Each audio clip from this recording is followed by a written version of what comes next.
Oh, you know what I love? Sports. Love sports. Sports. When it comes to Texas A&M. Where are you getting this information? Let me tell you. Welcome to TexAgs. It's here. It's time. There's always a buzz in the air when you hit this moment. He is a guy that has gotten better and better and better. He's just got that dog in him. We will develop men. We will graduate players, and we will win championships on the field. I think of him as this hawk. Before long, he's going to be swooping in on those quarterbacks. And they embody what the school is about. It's about getting into hard situations and getting ourselves out. It's about working hard. It's about doing amazing things. And this is a real program. It's not fake. This is a real place. And if you want to be really good at football, this is a really good place to be. You know, if I'm betting on anybody, it's the Aggies.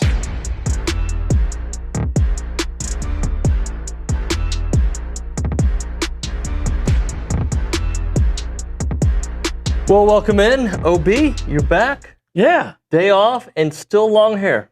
Yeah, I went to get my hair cut where I always do. I have a certain lady that does it, the great Becky Ramirez, and she was off. And I said, well, when's she going to be back at work? Wednesday. So tomorrow I'm getting the haircut. You're getting the haircut. You'll be ready for Tampa. How was your time off? It was good. You know, my son wanted to play golf yesterday, so I don't play, but he's taken it up. He's been playing about a year now. Yep. And he went over to Briarcrest, and I just rode in the cart, drove him around, watched him play. Just him, or Yeah, just me and him. Yeah. What a great day. Yeah. Heck yeah. So yeah, that was a good way to spend a day off. Well, today is July the 14th, 2026, and briefly, and I'll make this brief, big day in the Nuno household. Yes, it is. This is the day in 2014 where my daughter Annalise had her near drowning accident. Every year I talk about it. Learn CPR, folks. My wife did CPR on Annalise, and it got her stable enough that they could take her in the helicopter to the hospital. She was in, we didn't know she was going to make it that evening. She was in ICU, intubated, and but she was home. That happened on a Monday night, July the 14th, 2014. She was back home on Friday, and God's good grace, it was like normal. Everything was back to normal on Friday. You go from the swing of emotions on Monday night, where the doctor's like, I don't know, to the next day that they told us she could have brain damage, to Friday at home singing, and we have videos of that day. So, oh, how amazing! So every year I always think about it. If my wife, I didn't know CPR at the time. Okay, I was paralyzed by the moment, and Elizabeth jumped into action, and she did CPR, and that's why Annalise is killing it in life Yeah, today. look at her now. Yeah. So Is she about to go into high school? she's about to be a sophomore. Sophomore. Yeah, Wow. about to be a sophomore with the boys in college. Anyway, I have a topic for us. And this topic, OB, is I don't know if we're going to get full answers in September, okay? When I say full answers, I think you still need more data points.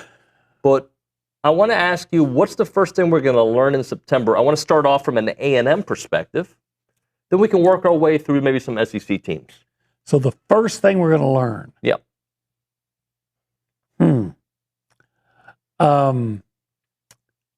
Boy, that's tough.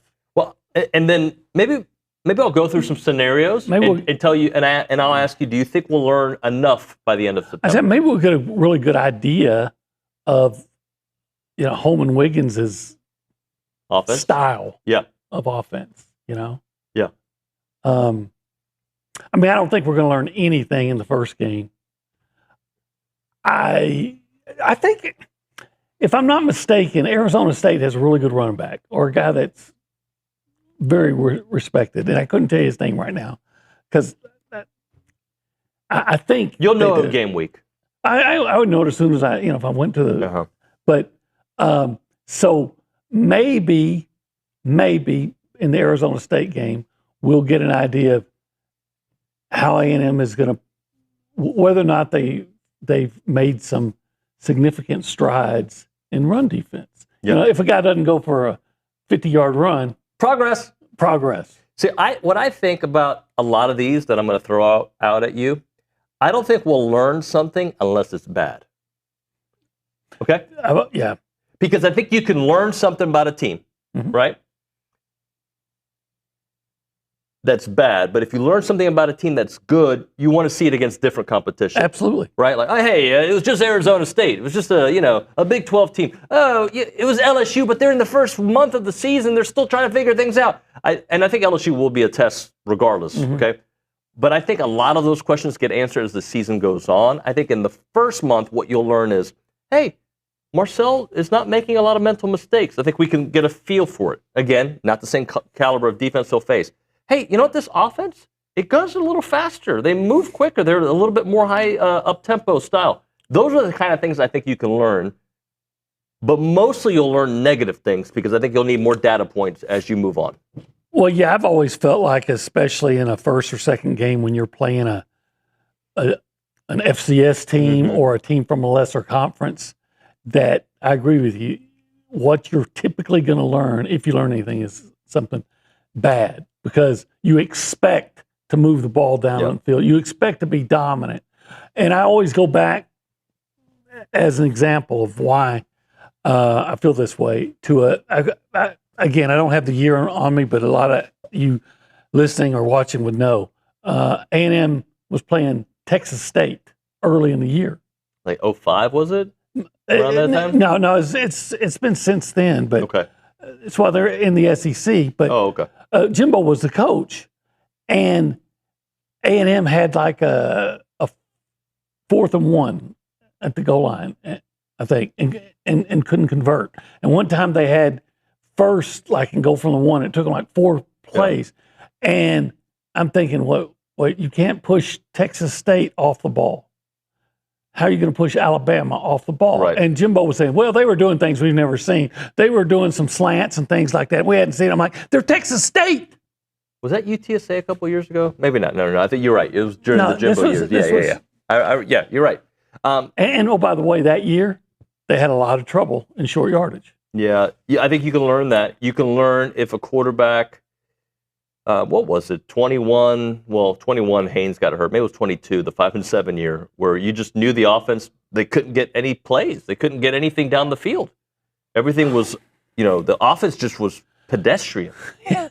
You'll remember, I don't mean to sound like I'm trying to pat myself on the back, but Haynes, loved Haynes, but they're playing, I can't remember who the opponent was, and he's got a receiver on a seam route pretty deep. And remember, he skipped the ball in. Oh, yeah. And I said, if he can't complete that pass, he can't be the quarterback here. I think we had an argument with somebody in the press box. Yeah, another guy said, I'm like, first game, I said, the guy's wide open. Yeah. And then we go on and find that, did he get better? He did. But he had some issues throwing the football. For example, last season, we learned in the very beginning of the season, a theme that would bother A&M the whole year was giving up big plays. We right? did. Game First 1. play of the second half. Right. Game 1, Game 2, Game 3. We saw it all. Yeah. There were huge plays that you're like, And that was a problem that never got fixed. And that's why I'm saying maybe against Arizona State, you can get an indication that, hey, that problem, they've made some progress in filling that hole, or maybe they say, okay, here we go again. I also think we'll learn not only is the offense different with Holman Wiggins, but how different it looks with Isaiah Horton when you have a big play receiver like him or a big-bodied receiver like him, how different the offense looks. I don't know how much we'll know, but we'll be like, oh, I see what they're doing here. The vision that we had for years for Noah Thomas, right? Like, I think we'll be able to see if it works with Isaiah Horton pretty early on. Yeah, hopefully Isaiah's a little more physical than Noah was, and I don't mean to be ripping on Noah, but I just look for what's really going to stand out to me is if they get down close, or when they get down close to the goal line. Am I going to see this fade? Mm-hmm. The classic fade thrown to a tall receiver. Because that's something they couldn't do last year, really.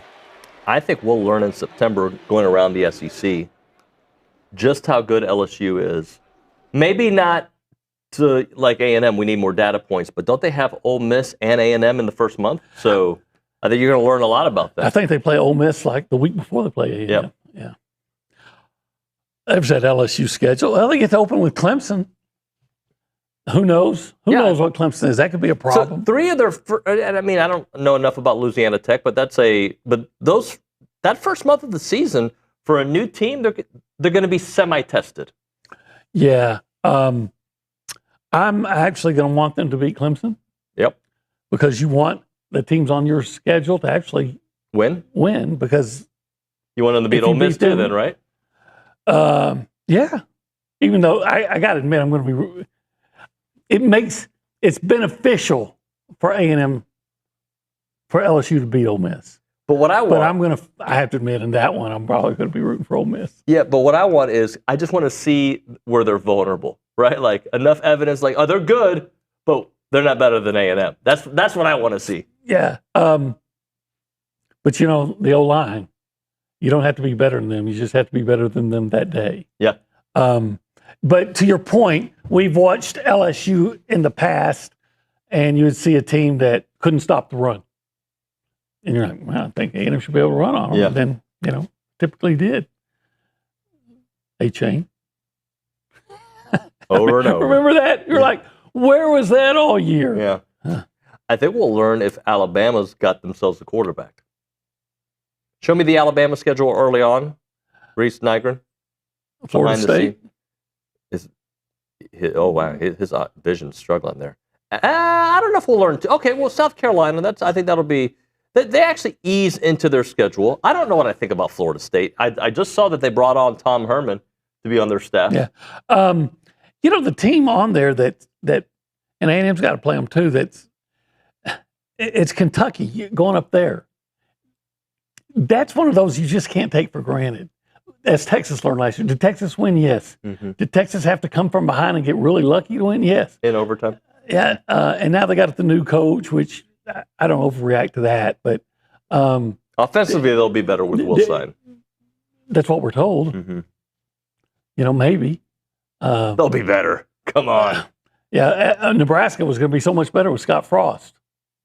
We're told things. I don't know if they're going to win more games. I just think you go from they may be. They may be. Go from a defensive-minded coach to an offensive-minded coach, you would expect to see a little more offense, a little more emphasis on offense. Okay, yeah. Except, the offense was pretty good here with a defensive-minded head coach. We'll learn about, going back to the LSU thing, we'll learn about Ole Miss too, I think. I think we'll learn a lot about Ole Miss early on in the season. Yeah, how they've replaced some of the guys they've lost, right? Because the two main guys are still on that team, but what's the supporting cast going to look like? Yeah. I think we'll learn a little bit about Oklahoma, the beginning of their schedule, if Niagara can get that up for us. At Michigan, at Georgia. We're going to find out. I think we find out more about Michigan than we do Oklahoma. You do? Michigan, I thought Michigan sucked last year. They did. And even when Oklahoma beat them, and there's Oklahoma beat Michigan, I remember thinking, so what? Yeah. So they got a new coach? What's the kid's name? Underwood? Yeah, Bryce Underwood. Yeah. Does he make a quantum leap in his development? Because they need him to. What question do we need answered by the end of September that we won't have answered? That we won't have? The offensive line? Well, I think, in my mind, and what do I know? But in my mind, that game against LSU is going to be Rosetta Stone for them. And if they play well in that game, then I'm going to feel pretty good about them as a unit going forward. I think Marcel. Mm-hmm. I think we can, because when did Marcel throw most of his interceptions last year? End of the year. Second half of the season. So I think we'll get a better. We may be feeling really good about Marcel at the midpoint, but thinking, okay, now, but you got to close. Yeah. Hey, this is TexAgs Live. We are presented by David Gardner's Jewelers. We are in the Rollo Insurance Studio, and this is the Go Hour presented by the Warehouse at CC Creations. Currently hanging out where? In the Holistic Planning Cool Zone. You feel cool? Says so right there. Yeah. Yeah, I feel pretty cool. It's a little breeze. Yeah. Not bad. If you want to be a part of the conversation, you can do it multiple ways. One way is to call us on the Buppies Catering and Bartending hotline, 979-693-1150, or you can text us. We switched the number to the Catalyst Pure Performance Energy text line. That's right, 979-693-1150. We go around the room. We go left to right. We go through the glass, through the television. We find Reese Nygren, who's directing today. Mr. Nygren, good morning, buddy. Good morning. How are y'all? Good. It's all right. It's good. Bat and happy. Can't complain with that. So, friend of the program, SEC Mike, dropped his SEC Bowl predictions. We'll get to one of his position rankings later in the show. He had 5 SEC teams making the college football playoff: Georgia, Texas, Oklahoma, Texas A&M, and LSU. I thought that was Athlon Steve who did that yesterday. You want to double check? It was my fault. Yeah, Athlon Steve. Athlon Steve. Yeah, I've never met him. I haven't either. Yeah, I wonder if he's got a last name, or maybe his last name is Steve, Or Athlon. but he flips it. Buchanan. Maybe there's that comma. First. Oh, last name first, like he when you're was in filling the out. military or Yeah, something? yeah. Last name first. Yeah, Steve Athlon. See, that sounds like a Marvel real name. Like the alter ego. Yeah, like the real ego. Clark Kent. Clark Kent to Superman. Yeah. Yeah. But that wouldn't be Marvel. No, that would be DC. Look at Yeah. you. Yeah. Like Peter Parker or Bruce Banner. Or did he change it? Didn't they change it from Bruce? They changed his name On the movie? TV show, they went from, this is good information for everybody. Yeah. On the TV show, they changed it from Bruce Banner to David Banner. Why? The rumor on the internet is not what I'm going to talk about on the air. Okay. All right. So if you guys want to Google it, that's on you. right. I would recommend not. Okay. Not that it's bad, but it's just, I'm not going to get into it with you. You know, off air, I'm just going to have to go give you a quiz and go down the list, come up with 10 superheroes, and you got to give me their alter ego. Their Like Captain America, Steve Rogers? Yeah, like that. Like that. Okay. like Tony Stark is Iron Man. Iron Man. Thank you for sharing. Yeah. I think I'm about done. Peter Parker? Well, that's Spider-Man. Everybody knows that. Dick Grayson? Well, that's Robin. Everybody knows that. Oliver Queen? Oliver, is that the Green Arrow? Look at you go. Oh my gosh, what's wrong with me? Barry Allen?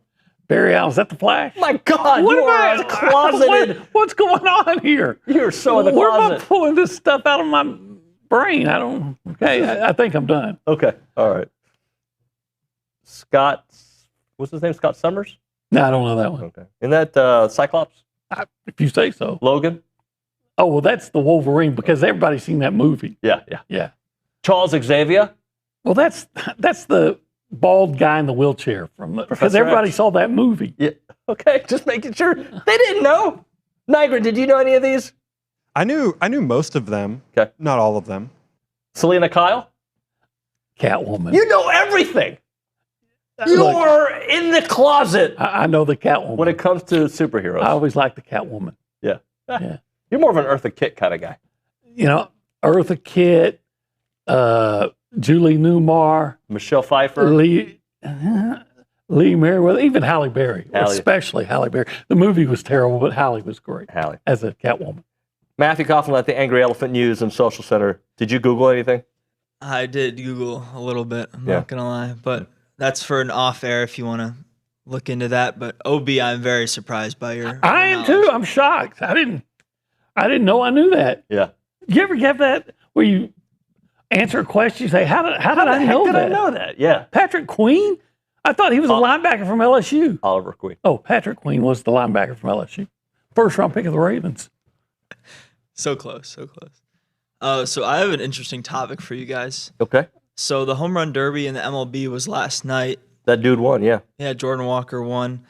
So it got me thinking, and I did the Michael Early head coaching era only. But if you had to pick a derby winner, who would it be? From A&M? From A&M, yeah. Ooh. Roniger's going to say Lavalette. But if it's home run derby where they're just throwing you pitches to hit out, Yeah. I may have to go with the old freshman from last year, Charean Williams. Okay. I mean, you know, Yeah. if they're just throwing you meatballs to hit them out. Dylan Rock was pretty darn good. Yeah. You can't go wrong with Gavin. Gavin broke the freshman record that Jay set. This year he got started late with home runs. Just to make it different, I'm going to go Gavin Grohovic. I like that. Yeah, I had I just wrote down 5. So Jace, Caden, Jorian, Gavin, and I had Blake Bender up in there as well. Okay. Bronny's sitting at home. Dylan Rock. That was a good. That's a good pull. Rock. Dylan Rock. It was actually, his alter ego was Rockadelier. That was your alter ego. That was my alter ego. What else, Coughlin? So, ranking the best players in the college football transfer portal. I feel like we've had a different version of this before, but Max Olson of ESPN did this yesterday. Isaiah Horton ranked at number 22. They're very high on him. Wilkin Formby, 62. Ricky Gibson, 75. And Anto Saka, 90. I think Anto Saka is going to be a riser. I don't know if you saw. I saw him at the airport the other day. Yeah, I saw the picture. I was talking. I don't like standing next to people that are big and strong. And like, why? Because it makes me feel like an old man. I felt like I was 70 years old in that picture next to him. Because he's strong, he's young, he's good looking, got glasses, he's hip.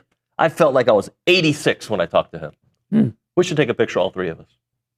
Why? So I can look like I'm 100, so you can feel better about yourself. I'm the before guy in the before and after picture. Yeah. Okay. I feel old next to everybody, especially I come to work. I mean, I'm old enough to be everybody's grandfather, except for you, of course. I'm just old enough to be your older brother. But everybody else, I'm old enough to be their grandfather. It's a strange situation to be by far the oldest person at the office. All right, we'll hit a break here. We'll come back with more. OB, I got no transition for you. I just know it's been too long since I've eaten at 1775. What's today? Today's Tuesday. You know what's the best thing about Tuesday? It's 2 days closer You're a day closer, yeah. Every day you're a day closer to Thursday. And you know what happens on Thursday, Friday, and Saturday? It's called a meat explosion. A meat explosion down at 1775? Down at 1775. You want to see some of the things they have here? You want to see some of the food? No, we got to see what you had on if you had anything else. I got Brazos Spuds. Okay, Brazos Spuds, big ass potatoes, stuffed with what that big ass potatoes. Irma got one time. The potato, I mean, they had it stuffed with brisket. It was really good. I'm going to read this line to you, all right? Their prime meat smoked to perfection will show you why they've earned all the accolades. They will. Well, I don't know what all accolades they've earned, but I guarantee you they've all been deserved. Featured in Texas Monthly's top 25 new barbecue joints, Southern Living's top 10, winner of Texas Bucket List Bite of the Season. Boom. All they do is win awards, all right? They do. They're like Bad Bunny at the Grammys. They win awards and make amazing Texas barbecues with the succulent brisket and the amazing pork ribs. And, of course, that jalapeno cheese sausage that tastes so good. Even the turkey and queso mac and cheese. Queso mac and cheese. 12-minute spot, 979-492-6241. Check out the website, 1775, txbbq.com. It's 1775. It's good.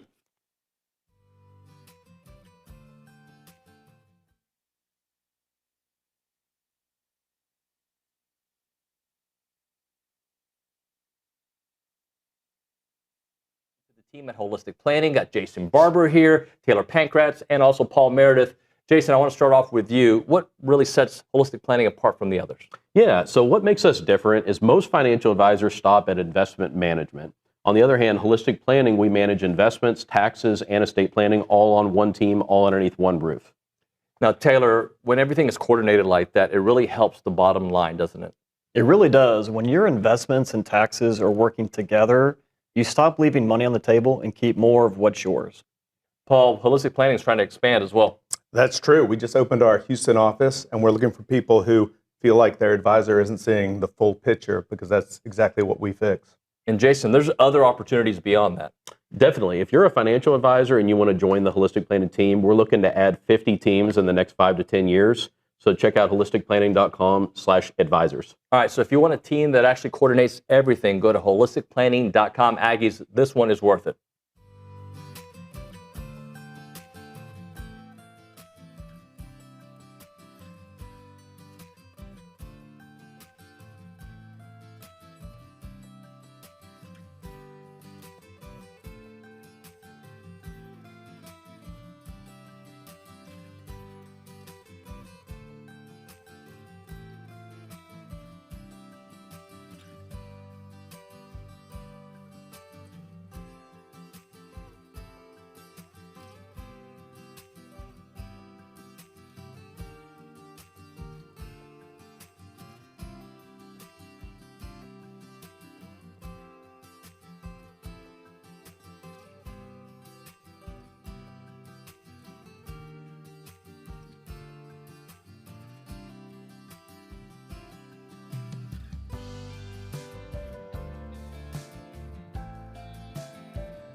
We're back here on TexAgs Live. We're presented by I'm convinced I'm going to fall off the stage one day.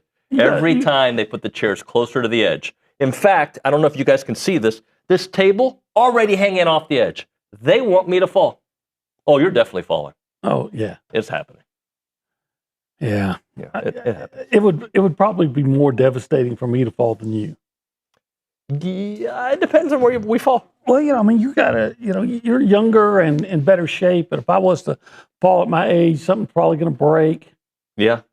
Yeah, I think it happened to me too. It's time to do the Knockout Performer of the Week, brought to you by TKO Equipment. Rent, sell, lease, rent to buy. TKO Equipment, which is your trusted source for used and heavy equipment. Usually I put it on the rundown who I want to talk about, but I forgot to. So Niagara doesn't know to make a graphic for anybody.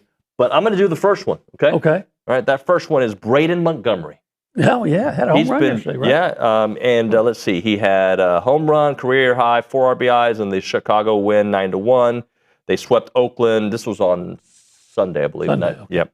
And so congratulations to our guy, Braden Montgomery. Yeah. Killing it in the big leagues. He really is playing really well. I'm not saying it's because of him, but it seems like when he got promoted, He's been playing better. Yeah. they started playing well. What do you got? Early's gotten some more guys in, hasn't he? Yes, he has. Yeah. So, and he's getting some guys, at least a couple high school guys that are not going to be drafted. But I wasn't here, I was still off, but Mike Elko got that big linebacker. Yeah. Makai Allen. Yeah. Yeah. That was a big addition. Kept him away from Texas and South Carolina. Yeah. So that's a pretty good performance. Elko and his staff continuing to kill it on the recruiting trail. They're knockout performers. Matthew Coughlin, who do you got? We got 3 here from our very own Kay Nagley. Talked about these. You can check it out on Twitter. Got some signings in the volleyball league LOVB. So Maddie Walk, former setter, will be at Salt Lake for her second pro season. Logan Lednecki is also headed to Salt Lake. She was at Houston last year, by the way, so she's moving on to Salt Lake. Yes. Well, speaking of Houston, Fenna Cosmopala will stay in Houston for one more season. Fenna. So how many teams, do you have any idea how many teams are in that league?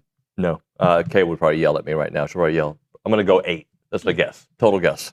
Niagara, am I right? And I don't mean to be, I'm not 6. being disrespectful. 6. They're expanding as well. Yeah, that's what I'm saying. So there's 6 now, but they're going to be 8. They're expanding to 10. Yeah, well, but first, there's the ratification of 7 and 8, and then we'll go to 9 and 10.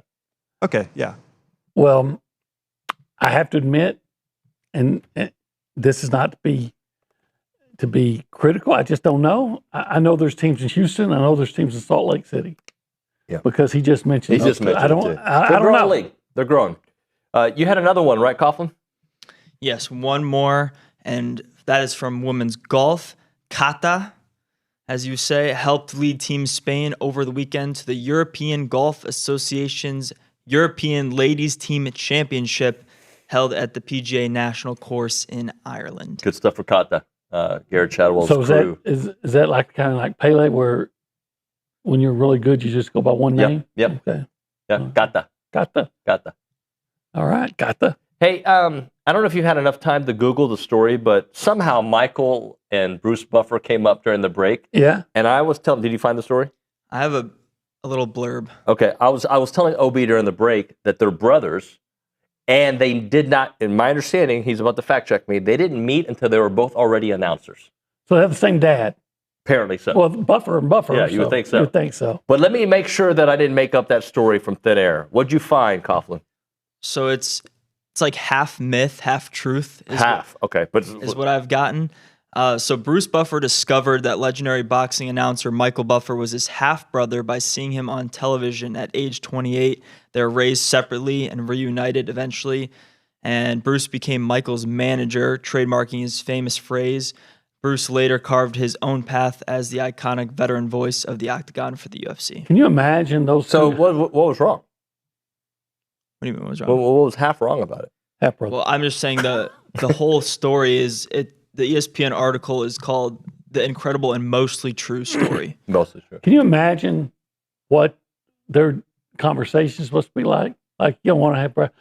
Hey, what do you want to have for breakfast? I want eggs. Here, let's get ready for scrambled eggs. Let's ready to crack the egg. You're so dorky. I mean, the Buffer Brothers. Yeah. What are we then? I wonder if Michael suggested to Bruce, maybe you should change your name to David. Is there a reason for that? David sounds a little bit more masculine. But just a little bit, because I've got David right here. When insurance matters most. Glad you got that. Who's going to answer your call? It's going to be the Rollo Insurance folks. They're fantastic. Jason, Jackson, Keith, Morgan, and the boys and girls and everybody, the whole family. Whether it's home, auto, business, or ranch insurance, start a relationship with an expert who puts you first and your family first. They want to know your entire situation and want to get to know you so well that they can make sure that you are in the right insurance situation for your family. Whether you need advice or have a claim, you'll speak directly with somebody who knows you by name and by face. Visit RolloInsurance.com/TexAgs. That's RolloInsurance.com/TexAgs. Or call them up, 888-44-ROLLO. It's Rollo Insurance.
Welcome back. It is TexAgs Live. We are presented by David Gardner's Jewelers. We are in the Rollo Insurance Studio. It's still the Go Hour presented by the Warehouse at CC Creations, and we are still in the Holistic Planning Cool Zone. Let's go to the Buppy's Catering and Bartending Hotline. We are joined by our dear friend Charean Williams of Pro Football Talk. She's an Aggie great. She's a Hall of Famer. She covers the NFL. She covers it all. Good morning. You just got to be more specific when you're talking about Hall of Famer with her, because she's in so many Hall of Fames. That's true. She may be in the Hall of Fame of Hall of Fames. You know what? If we do a TexAgs Hall of Fame, she'll be in that too. Without a doubt. She's like the Southeast Texas Hall of Fame, of course, the Pro Football Hall of Fame, the Texas A&M Hall of Fame, the West Orange Stark High School Hall of Fame. There's a Hall of Fame she's in it. Texas Sports Hall of Fame? Beaumont Westbrook. Oh, okay. Westbrook Hall of Fame then. She and what was that quarterback that never came here? Charean, that was Chip Ambrose. Oh, yeah. Yeah, right. Yeah. Charean. We played baseball, didn't you think? Yeah. Yeah. Charean, we started. Bryce Anderson knows from Westbrook. I have one on the team now. And Christian Michael. Was he not? Or Yeah, was he Christian Central? Yep.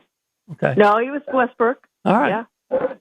Charean, so we started off the show with what's the first thing we're going to learn about A&M football in September, but I want to rephrase it. Do you think we'll learn anything of substance in September?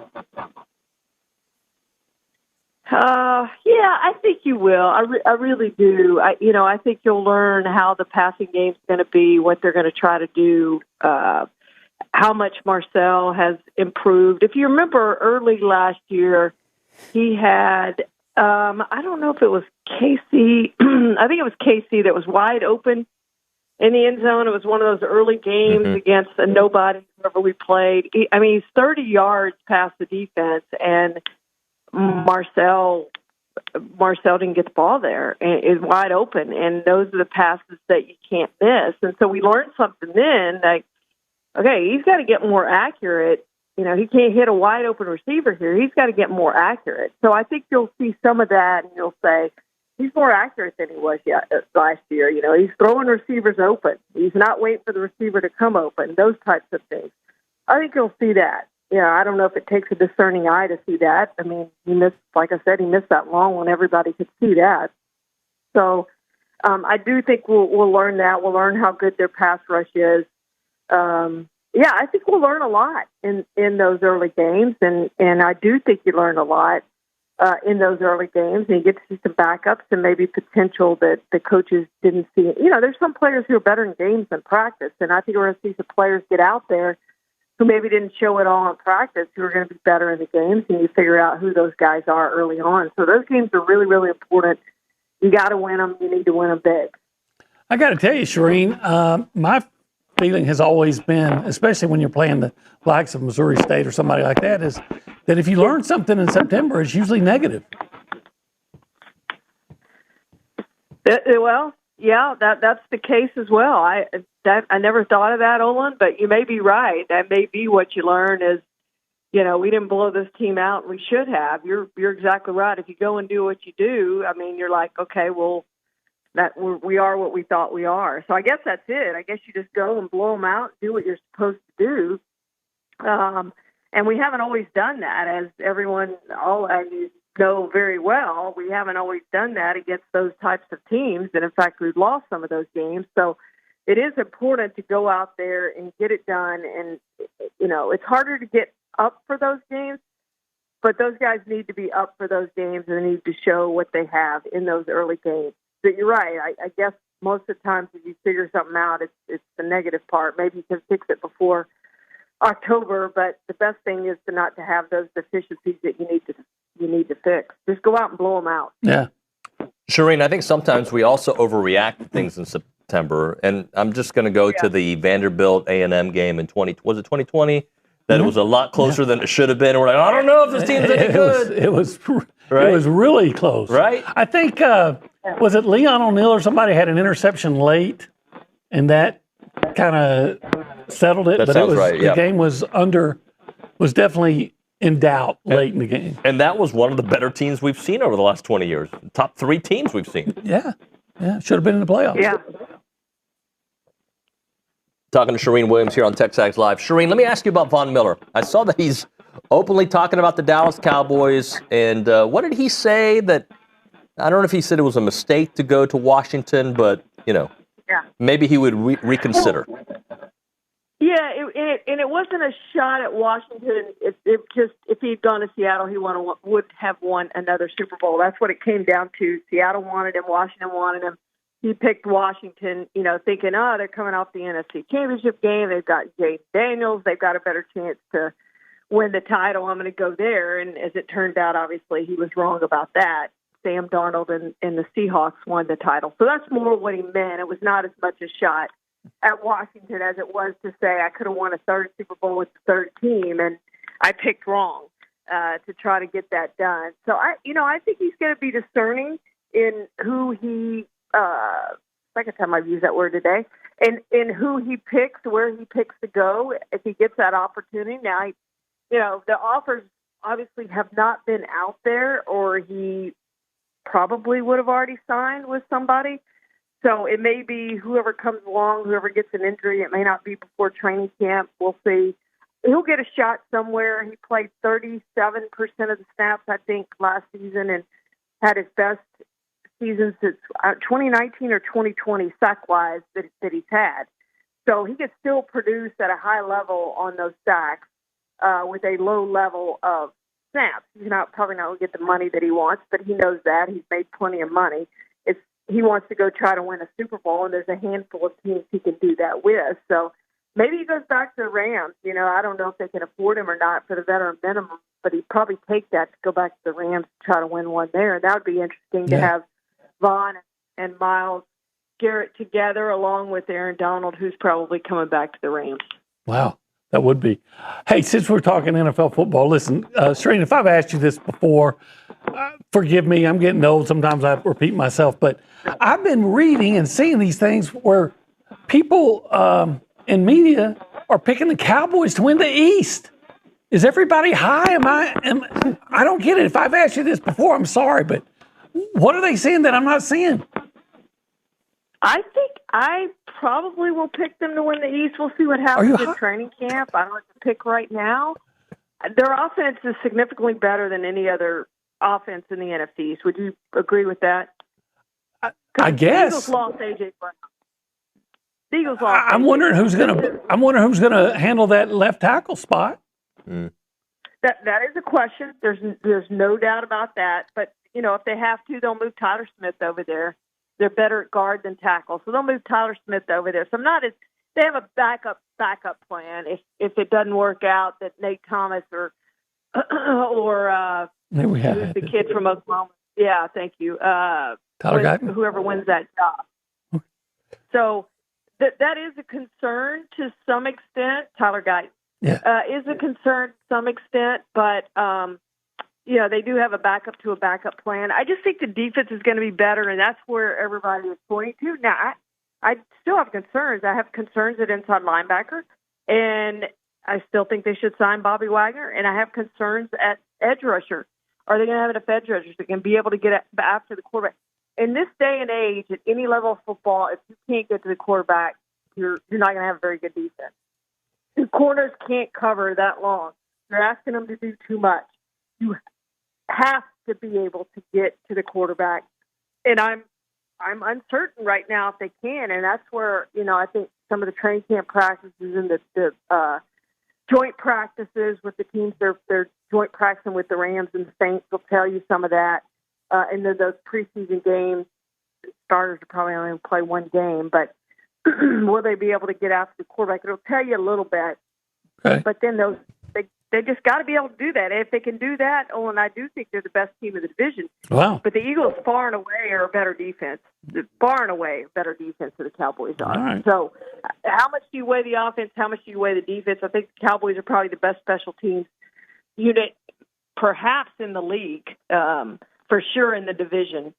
So that's why, all right. But the coaching also is a question. What's Schottenheimer done to give you thoughts that he's the best coach in the division. Nothing. Christian Parker's never called plays. So there are a ton of question marks. You're exactly right. Appreciate the knowledge. Charean, last thing for you. I'm going to ask you about C.J. Stroud, and I'm going to use the Marcel Reed comparison, although I think C.J. had a much worse end of the season than Marcel did. But do you think the way his season ended is why more people aren't talking about the Texans in a bigger way? Like, let's just say they lose that game, but he is a little more sharp. I mean, the fact that he was so not sharp, and that's why they lost, is that why you don't hear a little bit more buzz about the Texans this year? Completely agree. Absolutely. That's why.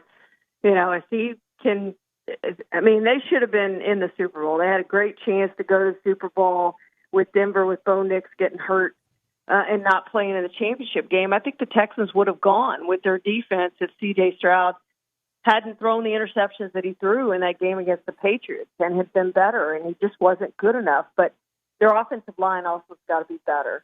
And they keep saying, it's going to be better. We've changed it. We've signed some guys, and then those guys get hurt. They don't live up to expectations or whatever the case may be. They spend all those draft picks on them. They haven't drafted well in the offensive line. The offensive line's got to be better to start with. The running game has got to be better, and they traded for David Montgomery. But it's got to be better. He got no help out of the running game last season. In the red zone, they were terrible, and it was because of the offensive line and the running game to start, and then CJ to finish there. I think the receiving core will be better this season with Tank Dell coming back.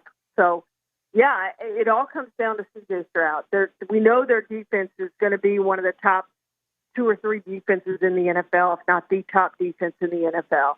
It's how good is the offense? Because the exact opposite of the Cowboys. We could combine the two Texas teams and take the Texas defense, the Cowboys offense. You'd have the Super Bowl favorites, but we can't do that. So the question for the Texans is their offense and how C.J. Stroud's going to play. Charean, we appreciate it. Thank you so much. Thank you, guys.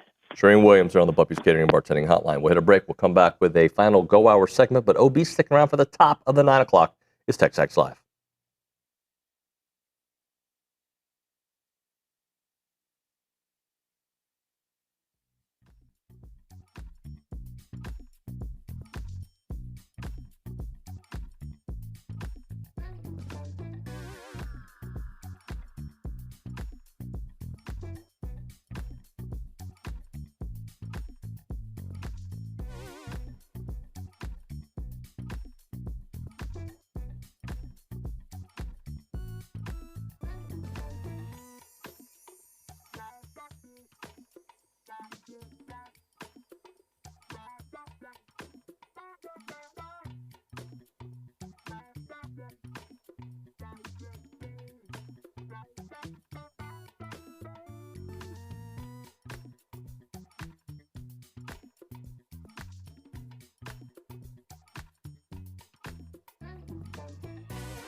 As a reminder, the final segment of the program is brought to you by Double Dave's. That's at 10:50. But right now, caller number 12, 979-693-1150. We're going to hook you up with your choice of a dozen pepperoni rolls or a large one-topping pizza from Double Dave's. They've been serving Aggieland since 1984 with your favorite pizza and, of course, those world-famous pepperoni rolls. Reliable in-house delivery, bringing piping hot goodness straight to your door. Just click on doubledaves.com, and your favorites are on their way. OB, what did you think about the Cowboys talk there at the end from Charean? I like it. I hope it's right. That they could that someone with her credentials would say that she may pick them to win the East. Mm-hmm. But I don't know that I can believe it. The left tackle spot is a serious concern, and she's talking about, well, do they have anybody that can rush the passer? I don't know. Well, and then she also said, well, you can't win at any level of football now if you can't rush the passer. But at least they feel like they can actually maybe kind of stop the run now because of their tackles, which that was a problem they had forever. They try to fix that. I do like Caleb Downs because they finally, after about 2 decades, addressed the problem at safety. So he'll make them better there. All right, let's do this. Let's hit a break here, OB. Okay. We'll do more football talk. Join me for another segment. Heck yeah. We'll just chit-chat, all right? Just talk about football? A bunch of, you know what? And also we'll talk about, I don't know, rugby. Rugby, okay. Wait, today World Cup Day? Yeah? I heard the Aggie rugby team, those are the parties you want to go to, the rugby parties. That I can vouch. Not that I've been, but I've heard. Yeah. I've heard. All right, we'll hit a break here. We'll come back with more. You're watching and listening to the world-famous TexAgs Live.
And we're back. It's TexAgs Live.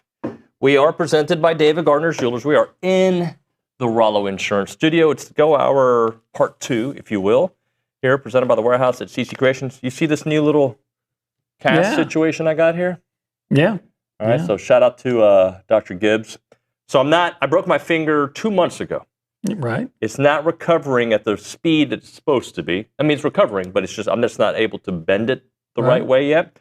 So this is supposed to train, I'm supposed to wear for an hour on or an hour off. Supposed to train the top part. I don't think anybody cares about this, but just because. Supposed to train the top part of my finger to bend better. So we got to get that back because I still can't grab a gi and rip somebody's throat. So still waiting to do that. Okay. Well, you grab them with your left hand, though. Right? Yeah. Oh, yeah. I'm definitely one-handed guy. Definitely more with the left hand. Hey, OB, topic for you, buddy, here on the program. All right. I think our audience will like this one. Which SEC team do you actually trust? When I say trust, so relative, right? Trust to be a playoff contender. All right, Georgia. We'll start off with that. Is that the only team in the SEC that you trust to be a playoff contender? No. I mean, I don't want to say it, but I think Texas will be a legitimate playoff contender. Now, I'm not saying they could play their way out of it like they did last year too. Yeah. But I think that they're a legitimate playoff contender. I'm going to read you some teams, okay? And we're going to put a trust meter on their ability to be, let's call it a 9-3 above level team. Okay. Georgia. 10. Texas. 9. Texas A&M. 8. LSU. 8. Now, when you say 8, are you saying 8 wins? Or are you saying 8 out of 10? You said on the... Yeah, just making sure we're on the same page. Okay. Ole Miss. 7. Yeah. Alabama. 7. Oklahoma. 8. 7. Oh, okay. I was more 8. Here's one. Tennessee. 5. Really? Yeah. Okay. 6 or 7. Oh, 5. No, don't do that. So to me, there's different buckets, right? There's absolute trust, trust with conditions, and don't trust just yet, right? Right. And with A&M, I trust with conditions. Well, we got to wait and see what the offensive line is like and if they can have a pass rush. Right. But from ingredient standpoint, we go through those same teams. I think Georgia's got all the ingredients. First of all, I should think about it. I should probably subtract a point off of everybody. I put Georgia at 10, but it's the SEC, so nothing can be absolutely. But I think Georgia, I feel real strong Georgia's going to be at least 9-3. I still wonder if 9-3 gets you in. Coughlin, do me a favor. Research every year that Kirby Smart's been at Georgia, and just give me his worst seasons. Probably his first season. I think they were 8-5 his first year. Yeah, and then since then, I think they've won 10 games. Because your head coach matters. I mean, we know that, but until you give me a reason to believe otherwise, he gets the benefit of the doubt. He gets the tie every time. I don't care if they have a hard schedule. They had a hard schedule last year. I don't care if they are on the road, they lose their starting quarterback, whatever it may be. He has proven to me to, no matter what, his boat, a bad season for them is losing in their first playoff matchup. Right? That's a bad season for them. Yeah. You're right. 8-4 in his first season. And since that point, what's been his worst season?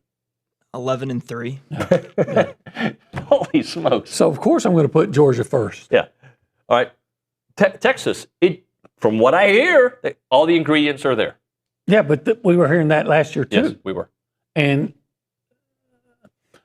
Texas likes to say, "Well, if we'd not played Ohio State," I'm like, I always say that's not what kept you out of the playoff. No. What kept you out of the playoff was losing Florida. Yeah. And what almost kept you out of a Florida Bowl was almost losing the Kentucky and Mississippi State. And what if you find yourself in those situations this year, but you don't make the play? And that's why I say I feel like I would feel strongly about Texas, except that Texas has a history of losing some games or damn near losing some games that you don't expect them to lose. Keeping with Texas, I know we brought up Athlon Steve and SEC Mike show yesterday where they had A&M as one of their 5 playoff teams. I do know that SEC Mike has Arch as his #1 quarterback in the SEC. And I ask you why, Mike, when you've got Trinidad Chambliss. Yeah. Until we see a negative result from Trinidad Chambliss because the offense changed, he played at the highest level at the end of the season. He won playoff games. He is why Ole Miss advanced, right? To me, the list starts with Trinidad Chambliss and then everybody else under. I agree with that.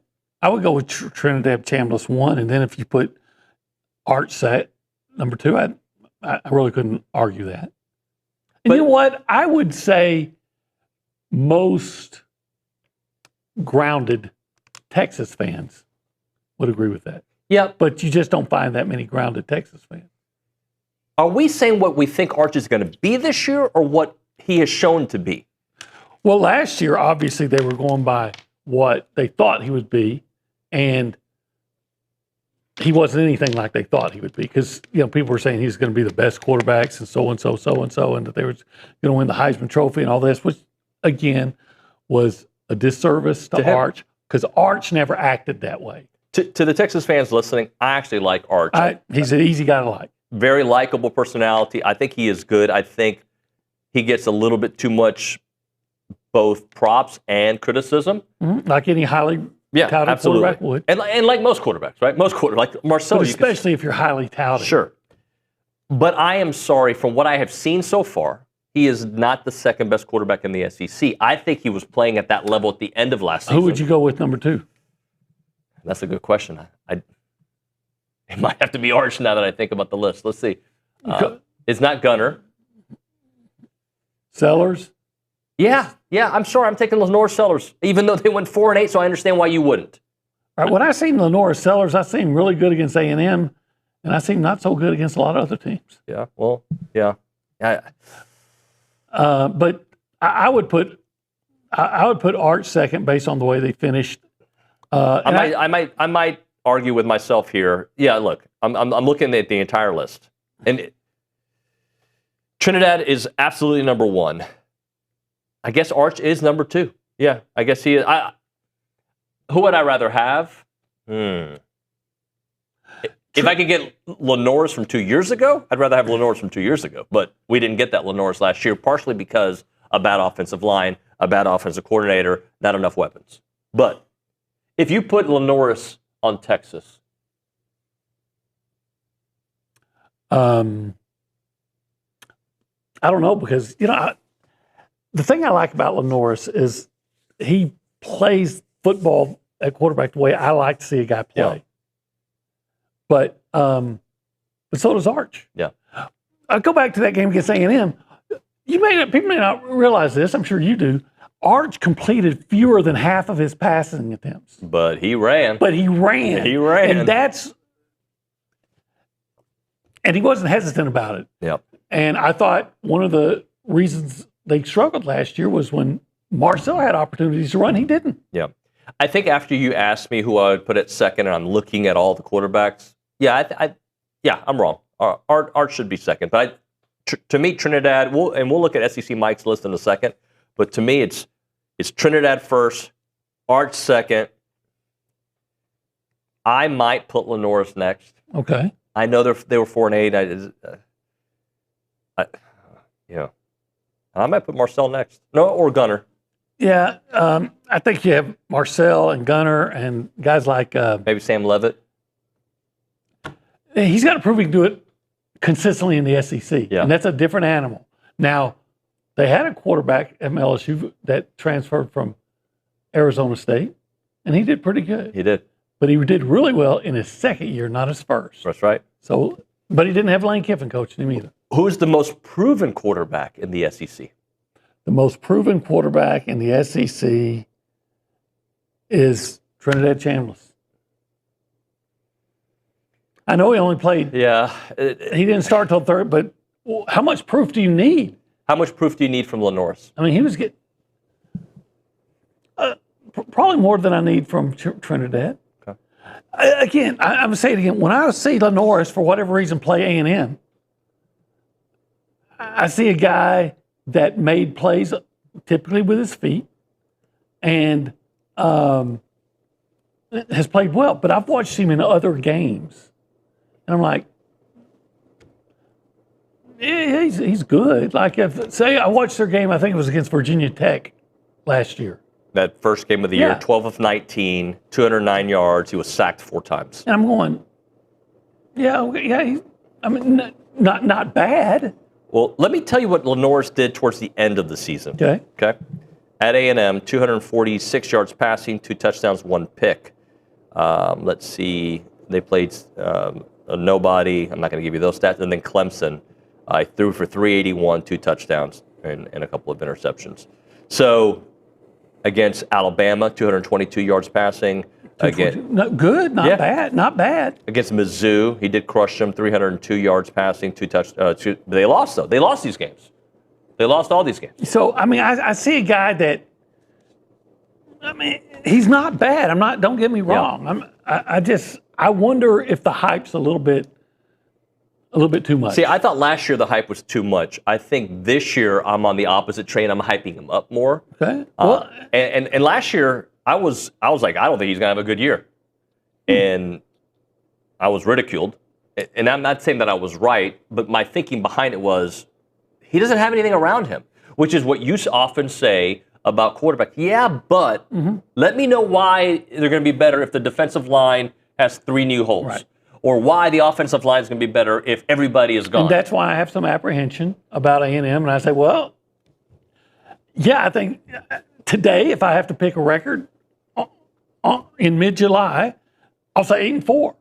Because I got to see, I don't want to hear, never again do I want to hear people tell me how good somebody's going to be when I was told how good Jordan Mastrogiovanni was going to be as an inside linebacker or Christian Daimler was going to be as a tackle. And I kept hearing all these things, and then they just flat couldn't play at this level. So I'm not saying that's going to be the case with Tyree Adams and looking for me and all these guys may be great. But until I see it with my own eyes, I have to say, I don't know. But you know what? That going back to the Kirby Smart thing, I don't have to know who he has. I just believe. And I hope that's where A&M gets to, right? Like, it doesn't matter. Like, new quarterback, new offensive line. Like, what? The stat was his worst year since his first year was 11-3. Yeah, and then the pandemic shortened season, he was 8-2, but he was always a top 10 finisher. Yeah. Well, won 80% of your games. No, it's the closest that you can come to, without a doubt. But even then, it wasn't that long ago that you would have said, okay, you'd have said the same thing. Dabo Swinney has earned it until they don't do it. He had. And then it happens. But I think college, like Jimbo, you lose your fastball. And B, I think college football changed. And they didn't change. And I use this comparison often, and it's going to bore our audience, but it's just one that I can point to. In my old gig, the social media explosion exposed old anchors. Like, you can't do it. You can't be a dinosaur in the industry, right? You have to evolve.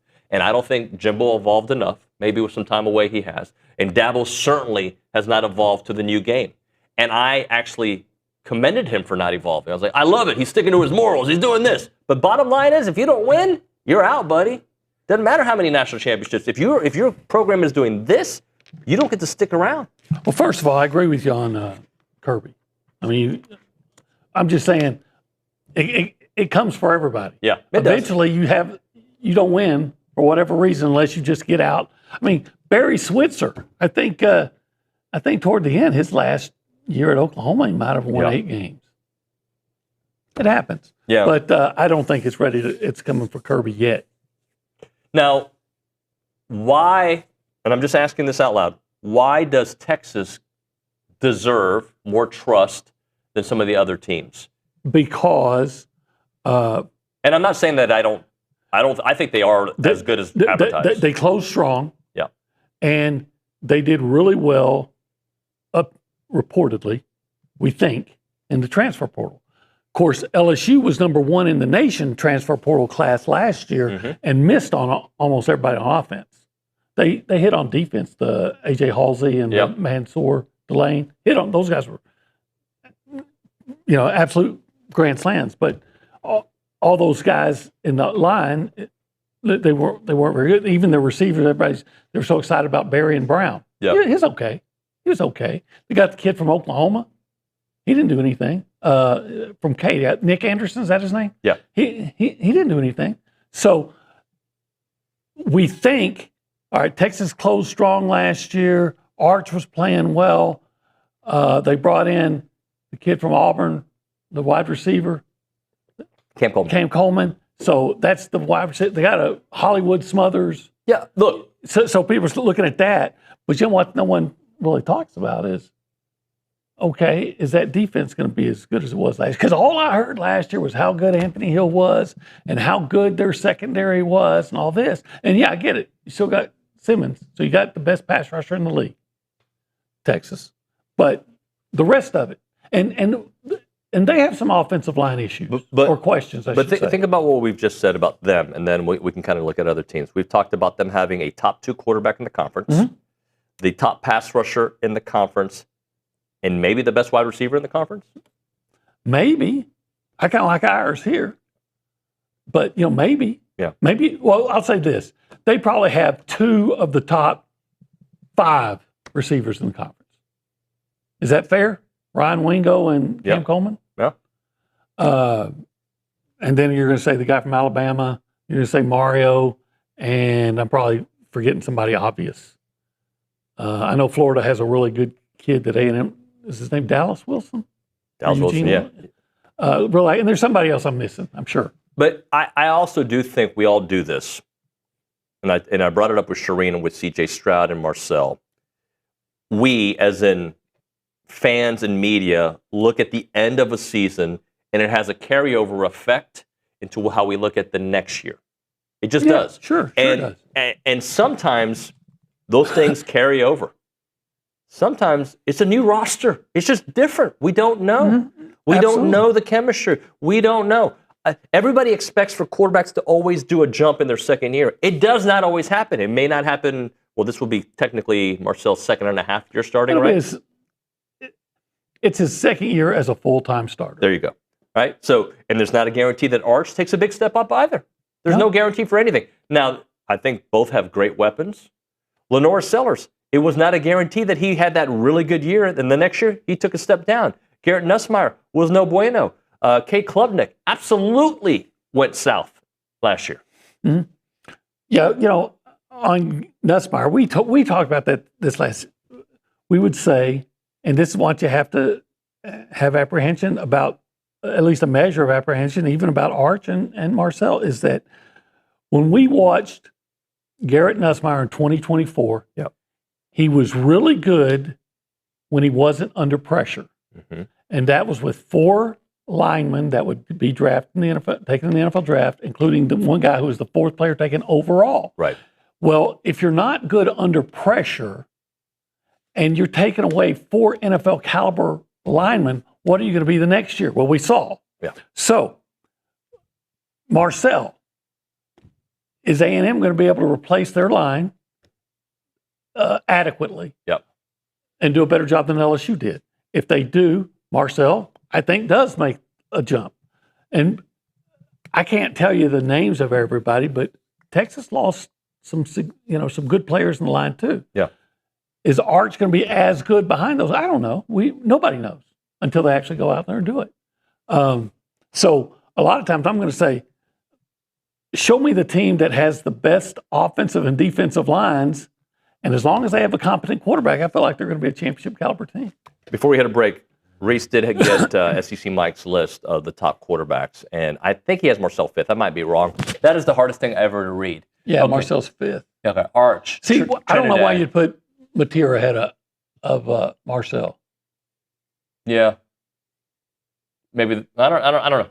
I just different opinions. That's it. That's the only reason. It looks like Mateer, then Marcel, then Kamari, and because the big knock on Marcel's what? The big knock interceptions. Mateer had more, or about the same. He was throwing a bunch of them early because he didn't play. So, but even before he what hurt his hand, he was throwing interceptions. Yeah. So. Olin, thank you, buddy. Yep. All right, let's talk about Heritage Films. That's Chance McClain's company. If you don't know Chance, you should call him up, 713-893-8341. Just chit-chat with him.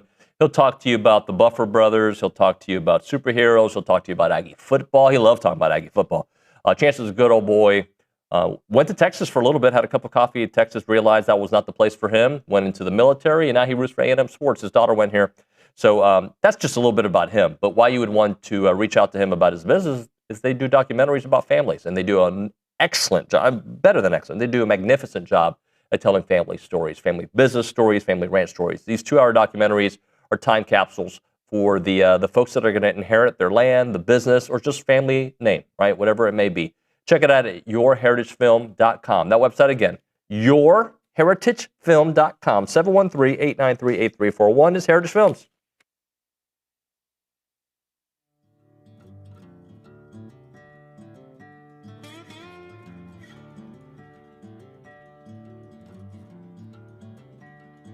Hey guys, David Nuno here to talk about our new partners with EventPipe. They are a leader in hotel booking technology, and now they're giving you a chance to support Aggie student athletes every time that you travel. Thanks to their partnership with United and EventPipe, whether you're heading into a game, a business trip, or family vacation, every room that you book comes with cash back in the pockets of Aggie athletes. That's a wonderful deal. And with EventPipe, you'll get discounted hotel rates up to 20% lower than the major travel sites, while enjoying a fast, easy booking process. They've even created Presto, EventPipe's quick launch booking solution. It lets organizations build branded hotel sites powered by live hotel inventory, making it simple to book the perfect stay. So next time you want to book a trip, do it the smart way with EventPipe and support Texas Aggies NIL through United. Visit their website, tau.eventpipe.com.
All right, we're back. It's TexAgs Live. We're presented by David Gardner's Jewelers Rollo Insurance Studio. Hour number 2.5 of the program.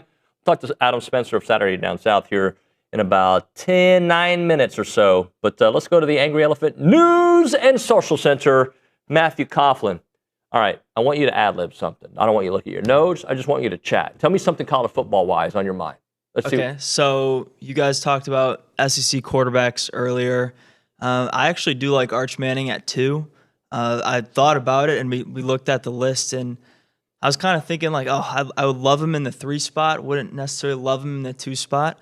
But then I went through my list, and I'm like, man, he kind of fits in 2 kind of snug. Yeah, I think I went through the same process. Obviously, you heard it real time on air. In my head, I'm like, he has not proven to be the second best quarterback, although he was excellent at the end of the year. And I'm not saying that because he goes to Texas. For the Texas fans listening, to me, Trinidad Chambliss proved it. Right? Bottom line, he proved it. Now, there are questions because of the changes around him. So we'll see how that goes. But he proved it. But Lenore Sellers, I think I overrate him after I underrated him last year. Right? And maybe I want him to be 2. And maybe that's why I was thinking that initially. But the bottom line is a 4-8 team.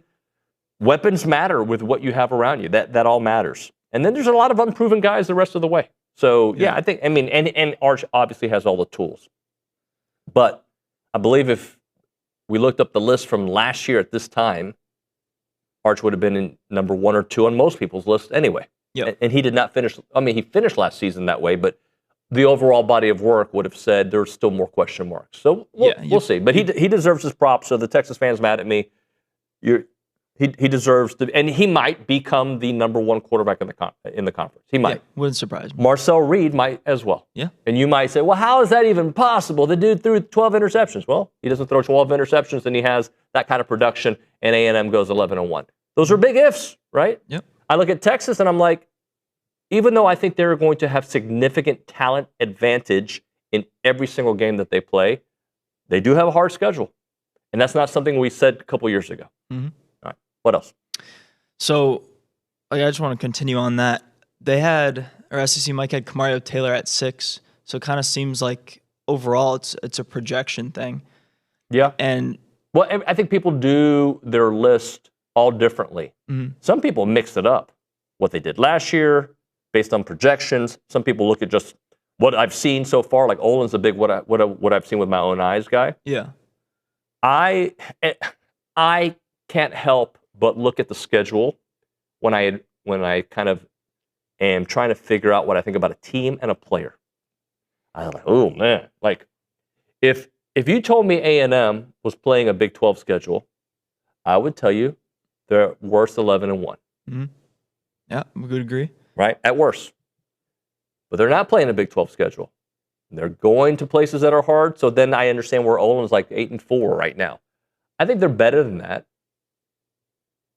And that goes back to the genesis of today's show. The first question: what are we gonna learn in September? If we learn anything, like I told Olin, it might only be negative things. We might see things that make us feel better. That's different than what we've learned. Marcel's hitting on those deep balls. Ruben Owens is like, he just had 150 yards on 11 carries. There we go. Jamarian Morrow, he is a next level player. We can learn things like that.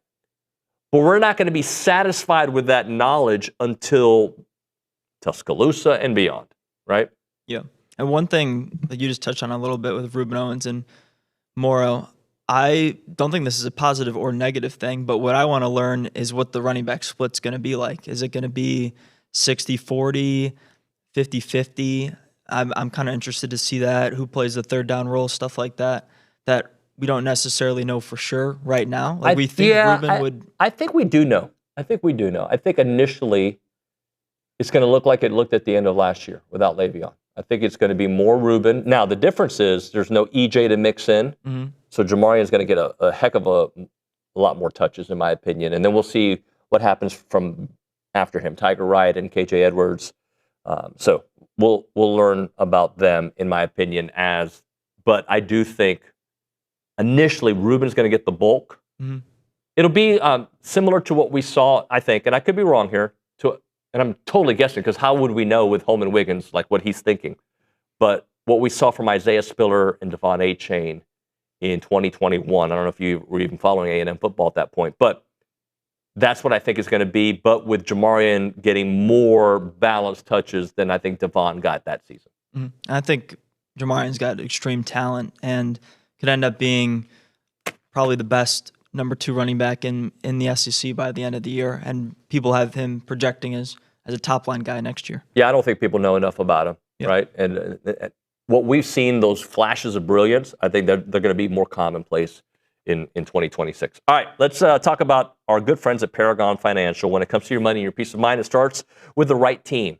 Hopefully that right team is an Aggie-owned team, and that right team should be Paragon Financial Advisors. They're an independent fiduciary. They serve clients all across Texas. No commissions, no sales pitches, just trusted advice tailored to you. They have a team of 18 professionals. They have 9 CFPs, a CFA, and a CPA, and their expertise runs deep. At Paragon, credentials matter, and so does your future. Visit paragon-adv.com or give them a call, 979-693-3907 to schedule your free consultation today. It's Paragon Financial Advisors. Integrity, expertise, and trust. Paragon Financial Advisors.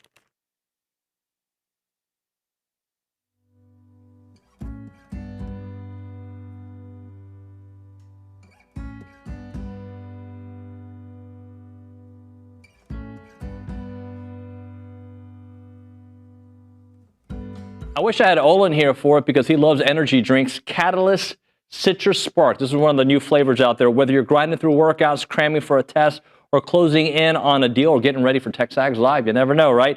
Fast becoming the go-to fuel for Aggies everywhere. Zero sugar. I'm all in for that. Or synthetic sweeteners, no artificial colors or flavors. Catalyst delivers clean, high-performance energy with smooth, crisp taste that is never syrupy, designed for both health and hustle. You want to get going, you use this Catalyst right here. It's about pure energy and pure results. And what sets them apart? Packed with premium nootropics blended to boost focus, clarity, and mental stamina. I need this. I'm in, guys. I'm in. Plus, with plant-based caffeine, vitamin B12, B6, Catalyst supports metabolism and energy production, making it more than a drink. It's your lifestyle training partner. Built for competitors on the field, Catalyst fuels strength, focus, and pure results. Buy now at drinkcatalyst.com. That is drinkcatalyst.com. Train harder, think sharper, pure results. It's Catalyst.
All right, we're back here on TexAgs Live. We're presented by David Gardner's Jewelers. We are in the Rollo Insurance Studio. Let's go to the Buppy's Catering and Bartending Hotline, joined by our buddy Adam Spencer of Saturday Down South.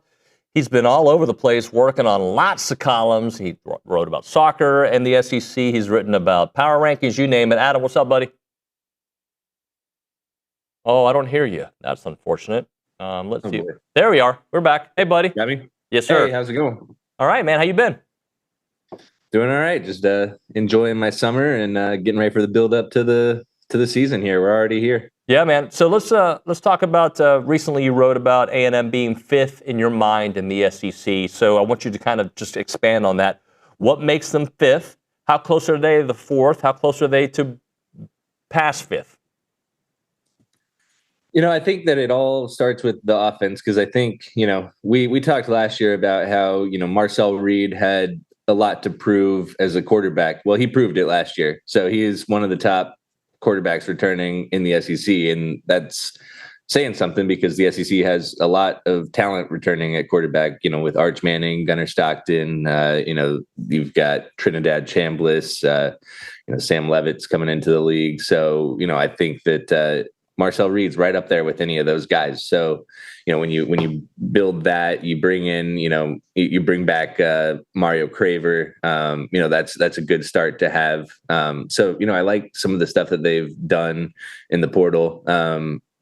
They get a rebuild offensive line. That's kind of where the one knock is on them on offense. They brought in some guys from, Alabama, from South Carolina, from LSU. Well, like none of those teams had offensive lines that you would have, written home about last year. So, they're going to have a lot to prove, and maybe that, bringing those guys together and maybe they'll have a chip on their shoulder there. But, I'm going to need to see it before they move into the top four. But that's to me, because the defense is going to be fine under Mike Elko. He's earned that benefit of the doubt already in his coordinating and head coaching career that he's going to put a very competitive defense on the field. So to me, the biggest question is the offensive line, and we'll learn pretty quick how that offensive line looks.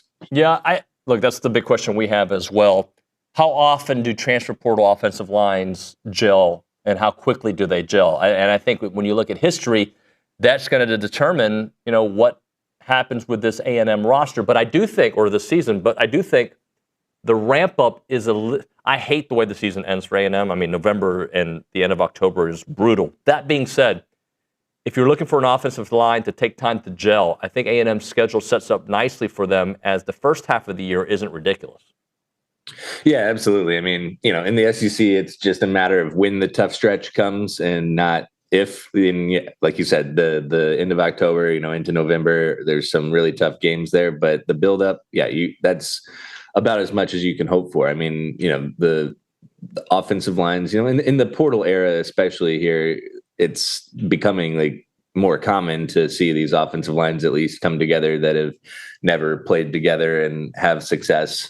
So these guys are all veterans. These guys have all, had some snaps at these aren't guys that are coming in from the FCS level. These aren't guys that are even coming in from the group of five. These are guys that are coming in from the SEC. So, these guys have seen what they're going to have to go up against. There's the guys from LSU have practiced against Whit Weeks. The guy from South Carolina has practiced against Dylan Stewart, who's a potential top 10 pick. So these guys know what they're getting into. So it's not like it's a learning curve of welcome to SEC football. It's just they're just learning how to play together and communicate together. So at least that part of it is something that gives me a little bit of more confidence than I would have normally in a rebuilt offensive line like this. So I fairly optimistic. I would say I think this could be a middle of the pack SEC offensive line when all is said and done. And I think that being in the middle of the pack in the SEC for that offensive line would put this team into the top 4, top 5 of my power rankings and into playoff contention again.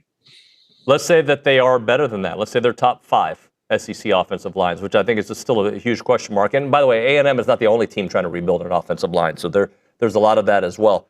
If I told you that they finish 5th in offensive line, what would that tell you about the kind of season that they're going to have still with that schedule?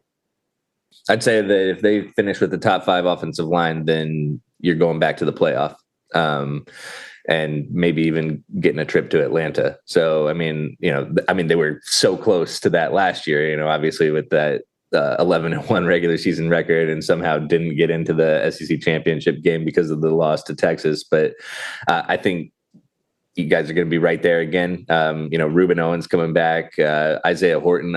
He was awesome in the red zone, especially for Alabama last year. So whereas Craver can be kind of a possession guy and a deep threat, and Isaiah Horton can get you touchdowns in the end zone. So I mean, that's a skill that's going to be interesting. So I'm really high on this offense. I think if the offensive line holds up, and like you said, if they can be a top 5 unit, this is a playoff team, no question in my mind. Where are you on Marcel Reed overall? Some of the knocks he took at the end of last season have lingering effect with the way people are evaluating him this year. Yeah, I mean, I think he's right on the edge of the top 5 there. I mean, I think you got Arch Manning, you've got Trinidad Chambliss. If we're going to have some questions about is Sam Leavitt healthy? We'll see.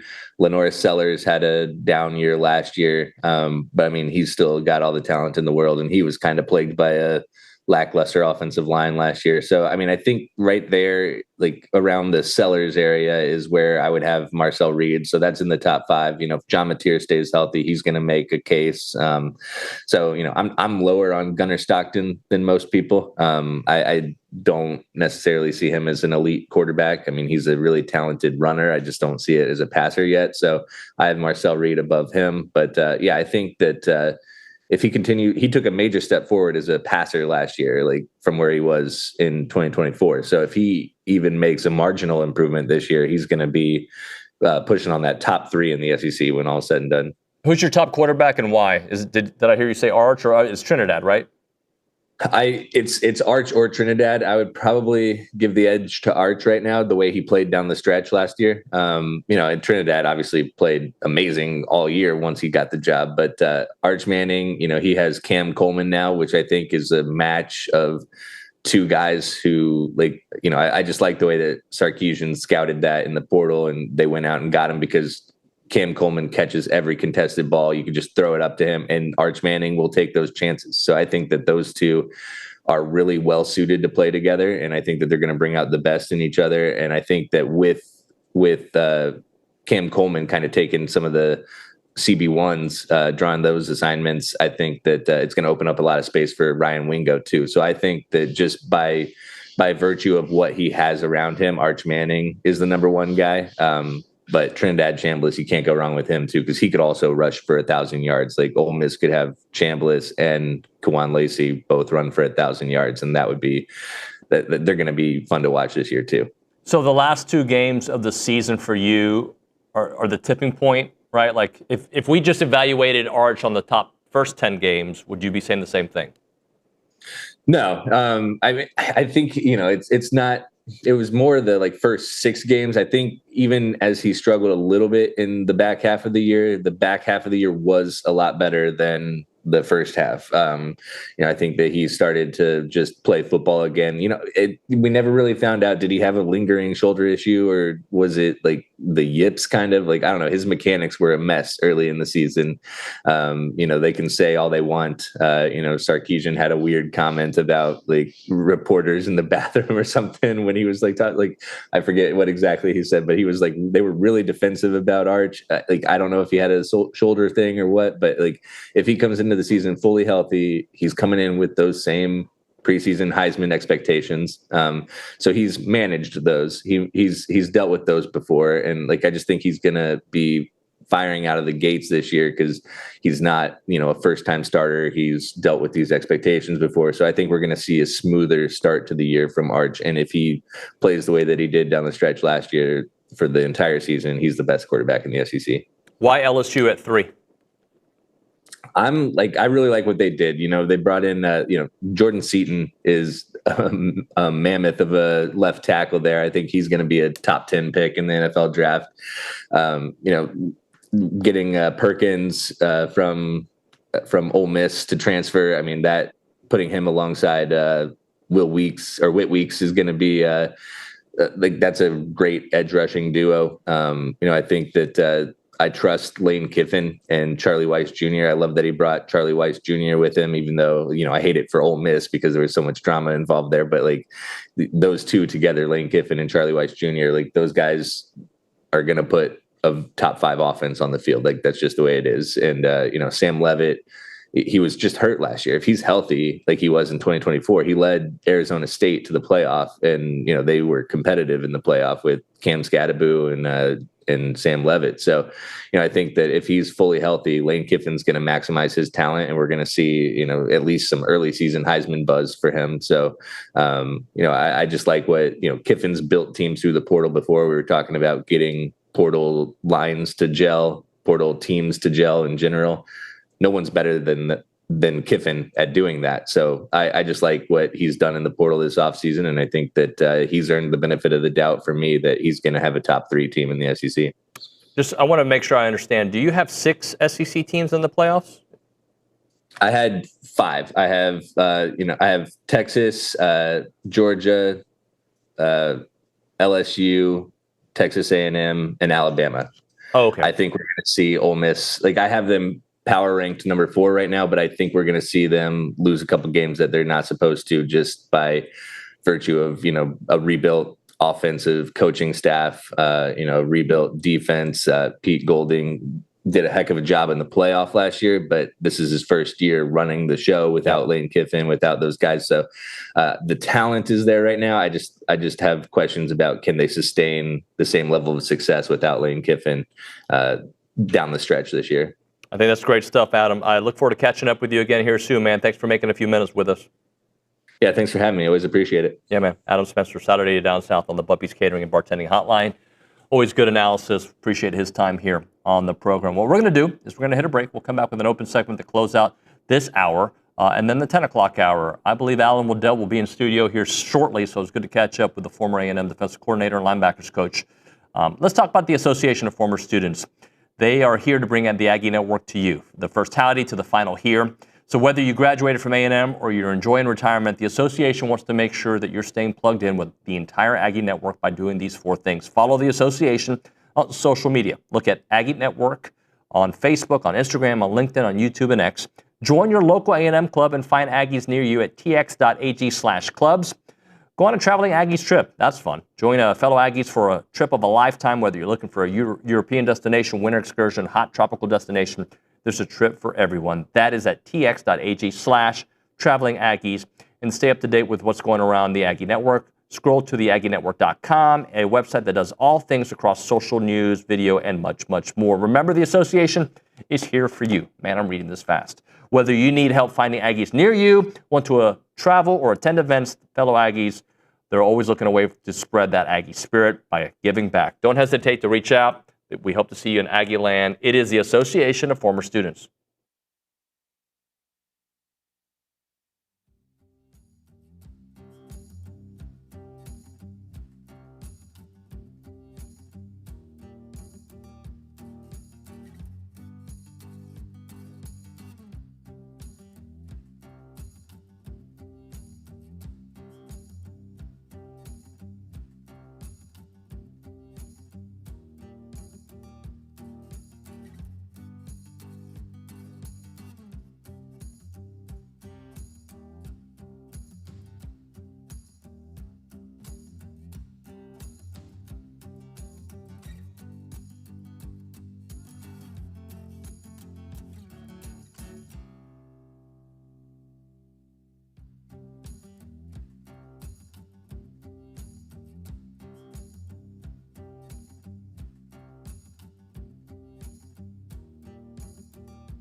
Coach Weddell's already in the studio. We'll get him here in the next segment.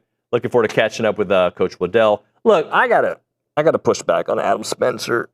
I'm not saying at the end of the year that Arch can't be your number one. Okay? And I know I started today with him at number 3, and I didn't have anybody at number 2, so I changed my mind. Right? Olin just destroyed me on that. I get that. But and I like Adam as a guest. He's great. Very nice guy.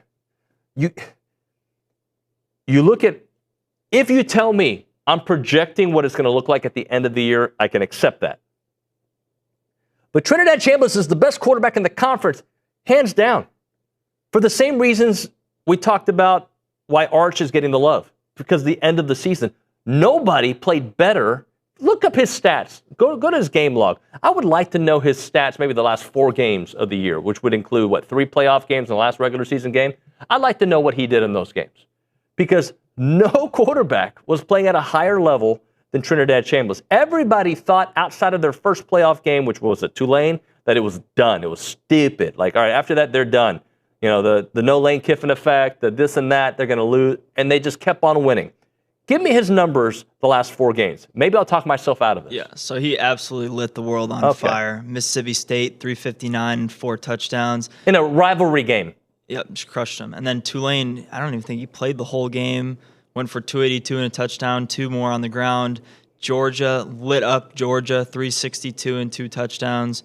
And then Miami, who we talked about how good their defense is, went for 277 and a touchdown. And then Lacey obviously got hurt in that game. So count up those touchdowns in the last 4 games. Count them up. 3, 2, 5. And I want the rushing touchdowns too. 10. So he had 10 touchdowns and that includes rushing touchdowns? Yeah. In the last 4 games. And I don't think he played the whole Tulane game. So how many interceptions in that stretch? I'm assuming 0. 0. In the last 4 games? 0. Sorry, Coach, I didn't mean to hit you in the face. I just threw a cap at Coach. He's going to beat me down. Sorry, there's nobody who played better at the end of the year than Trinidad Chambliss outside maybe Fernando Mendoza. Yep, not even close.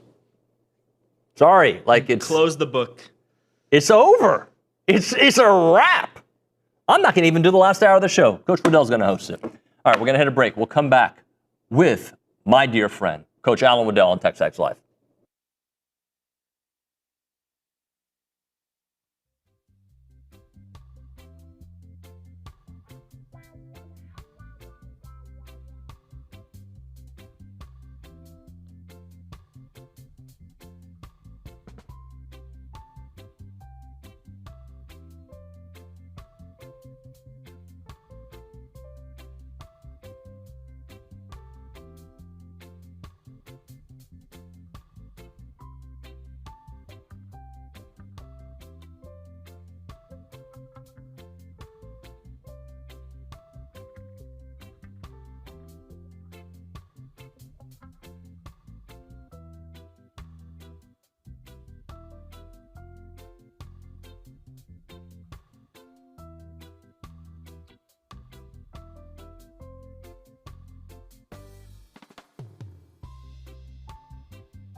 And we're back. He's out. You know what? We should just do it like Joe Rogan show. Just start talking. Like, why do I need an intro? Maybe because we have sponsors. We got Coach Alan Weddell's in the house. Let's see if I got the resume correct. Won a national championship at the University of Texas. As a player. Coached at A&M with R.C. Slocum 25 years ago. Maybe, yeah. Linebackers coach, defensive coordinator. You've done it all, right? You've won at many different levels. We won the last championship here. Wow, look at that. I don't know if I should be. I'm proud of you, but I don't know if I'm. I know. Right? We're going to try to end that this year. The resume, like this guy, like calls it how he sees it. Just because he went to Texas doesn't mean he's going to pick Texas on something. Just because he lives in this community, loves A&M, doesn't mean you are even Steven. You just evaluate with your eyes. That's what coaches are supposed to do. That's exactly right. Which is why we love having you on the show. And you think I am wrong about Arch Manning? You think he should be number one on the conference, not two, correct? Yes. And again, because of the what surrounds him. I think a quarterback can only be as good as what's around him. You look at Baker Mayfield. I mean, put him with a good team. Most he's a good quarterback. You would put him with the Browns. He was horrible. Mm-hmm. You know, you just and look at Johnny. Sorry. Yeah, well, all of them. You look at any quarterback. Yeah, they're gonna carry the team, but they got to have a line up front and the receivers. And I really like Stark and what he does, and his staff and the receivers they've got. See, I'm fine with your rationale because I think we all use a different barometer for our rankings. Mm-hmm. So I look at the body of work so far as maybe 70% of my evaluation and then 30% on what I project. Uh-huh. Now, I will tell you, I would not be surprised if at the end of this season or halfway through the season, I have Trinidad lower on the list, okay? Because of the reasons you and I talked about at off air, which is a new offensive coordinator, different offensive line. Like there are reasons to be concerned. Absolutely. But what I saw at the end of last year and what I saw when he started, he single-handedly put Ole Miss on his back when their head coach dished them. And what was the stats? 10 touchdowns at the end of the year in the last 4 games. No interceptions. No interceptions. He ran it. He passed it. He took on amazing defenses. So I do that. I also think Arch deserves credit for managing the storm early in the season. Oh, no doubt. Right? I think that he got too much praise to start. He caught too many strays during his quote-unquote struggles.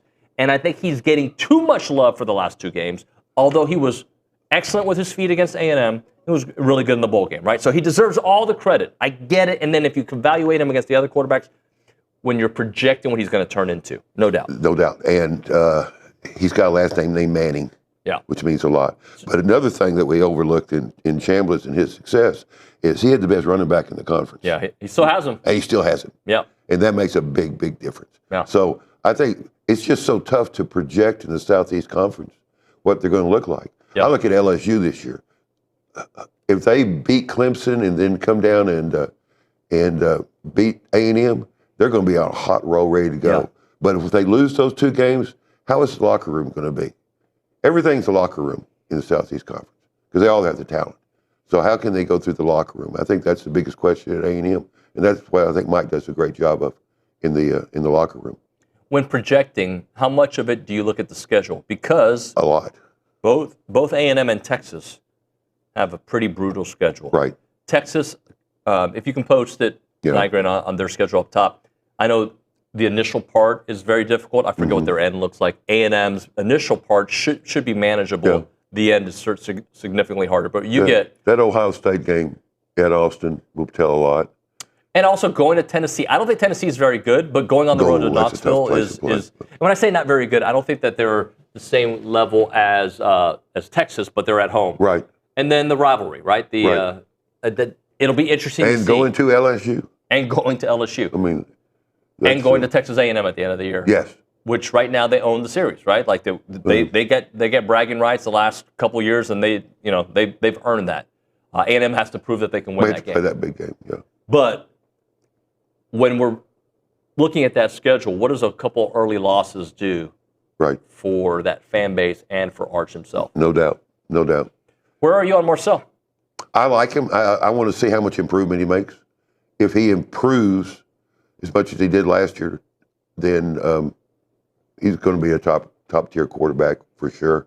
I think again, this team that surrounds him, how well is this offensive line going to be? Yep. And that's the whole deal. He's got to eliminate the mistakes he made. He's got to protect the football a little better. If I told you you're going to get pretty much the same Marcel, but his floor is going to be higher. If I said he's going to throw 8 interceptions, not 12, and he's going to be a little bit more accurate on those deep balls. If that's the only thing I tell you, what do you say? Those are the 2 big things, I would say. Yeah. Those are the 2 important parts. And he's going to have an offensive line good enough to let him do that. And because I think defensively we're solid there, every position, especially in the secondary. Yeah, they're monster secondaries. But the running backs, the tight ends, I think we're so good there that it all comes down to the offensive line. And the nice thing about it, I think Mike's did a great job with the portal. But again, those teams that those Southeast Conference linemen came from, those weren't the best offensive lines in the country either. They weren't like Miami's offensive line. No, but you get a player like that. You get a player that's been there before, that's mature another year, that's got in Moffitt's all-season program, and if they blend in with the culture of A&M, which is easy to do if you just buy into it, then it could be a very good offensive line. And I think we got depth. We got some young kids that can play. Well, look, anytime you lose that many dudes to the NFL, it's going to be a question. I like the strategy, though. You got guys who have started in this conference. That's it. Maybe not elite, and maybe they are, right? I mean, and the other thing I'll add to that, Coach, is the fact that how has Coach Elko and his team, Derek Miller, done with transfer portal guys so far in his history at A&M? 2 years. He's done pretty good, right? Very good. They hit. They did. So we haven't had any strikeouts on that, unlike the previous situation. Right. So they're hitting on that,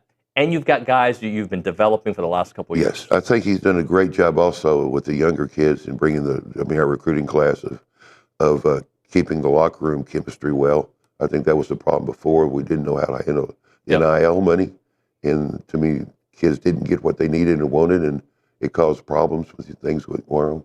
Yeah. So I think really this year that he's got all the things. But we're in a tough conference. I mean, look at that. We could go 6-6. I mean, like you said. Please don't say that, bro. I know, but we could go 12-0 also. Okay, say that. Say Definitely, more of definitely. that. We got some breaking news. Reese Nygren, and why don't you report it out loud, and I'll relay it. It's for SEC Media Days. I believe I heard who you said, but I just want to make sure I get it out here on the show. Who is going to SEC Media Days on behalf of Texas A&M? It'll be Damian Sanford, Marcus Ratcliffe, and Marcel Reed. Damian Sanford, Marcus Ratcliffe, and Marcel Reed going to Tampa for SEC Media Days. Coach, I'm going to start off with Damian Sanford here because I think that is a message to the world, in my opinion. I'm just reading into it. I think the message is you guys need to slow down talking about his injury because my dude is going, and I don't think Coach Elko would say my dude, maybe he would, is going to Tampa. The fact that Damian Sanford, who might be the best defensive player on the team, had a horrific looking injury at the spring game. The fact that Billy was reporting initially, slow down on what you're hearing about him. Let's just see how it plays out. They expect him to play early. And he's going to Tampa. I think that speaks very high about what they think from Damian Sanford this year. I think his leadership. I think that shows right there his leadership. For him to be able to represent the team is a good sign both on the field and off. And the type of great year he had last year, he's just hopefully he'll be well at 100%, especially when we need him. So I want to go back to that for a minute because I think that's the Damian Sanford story is something we can look at this year as something you can apply to somebody else. Maybe it's Noah McHale, somebody else. But he comes in that Notre Dame game, and when Scooby went down, and he just you couldn't take him out of the lineup after that. And I'm going to tell you, I remember when he first came in the game, I liked him, but he earned my like 10 times from that point on, right? Like, so sometimes there are guys waiting for their opportunity that have been really good at practice, but they're playing behind veterans, and they'll get their time, and then they get that opportunity, and they run with it. You know, Dat Wynn was exactly the same way. Is that right? Dat Wynn was a backup going into the first game of the season, his first year to start, and during conditioning, the starting linebacker twisted his ankle on a sprinkler head. Yeah. And Dat started, and they couldn't take him out ever again. When was it obvious, this guy is different? Well, was it before that? Was it maybe that first game? Like, when did you all know, like, this guy's got some legendary status in him? Yeah, I wasn't here when he got here early. Okay. But there was something special about him. I think it was his work habits more than anything. He was just a student of the game, and he would work. He would be the first one at there, last one to leave, greatest effort in between. What do you think that does for a team when your best player does that? Like, do you think middle tier players look at that like, dude, I got to step it up, or do you think they're like, I can't be that? No, I think they step it up. And I tell you what, the worst situation is when your top players don't do that. Mm-hmm. Then you really got problems, because then the other players say, well, why do I have to? Type of stuff. I think great teams obviously have a great figurehead at the top, but they need to be player led as well. Oh, no doubt. There's no doubt. There's no doubt. The coach is a motivator to start with, but out on the field and in that dressing room and away from the field, it's all the players. That was so great about our 98 team with Dan Campbell and those guys. It was their leadership. It was they took the bull by the horns, and here we go. One thing that you and I haven't talked about it's come up during the offseason, but I'd like to get your perspective. The coordinators promoted from within, right? Holman Wiggins and Lyle Hemphill, promoted from within, which there's two ways to look at that.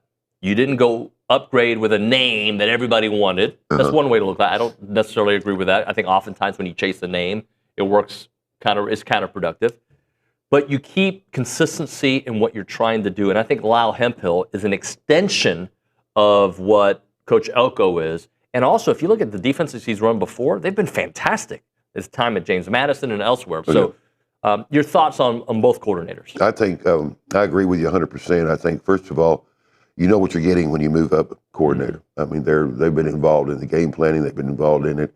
The actual calling of the plays is kind of overrated sometimes, type stuff. On the defensive side, Mike's going to have his finger in it, and he's going to run that thing, basically. So it's in good shape there. And I like Wiggins' background. He's a Saban guy. We're going to establish the run. We're going to be tough, and we're going to do things that meet the talent levels that we've got. Yep. So I think Wiggins is a really good move up. And obviously, the players like him, or it wouldn't have happened.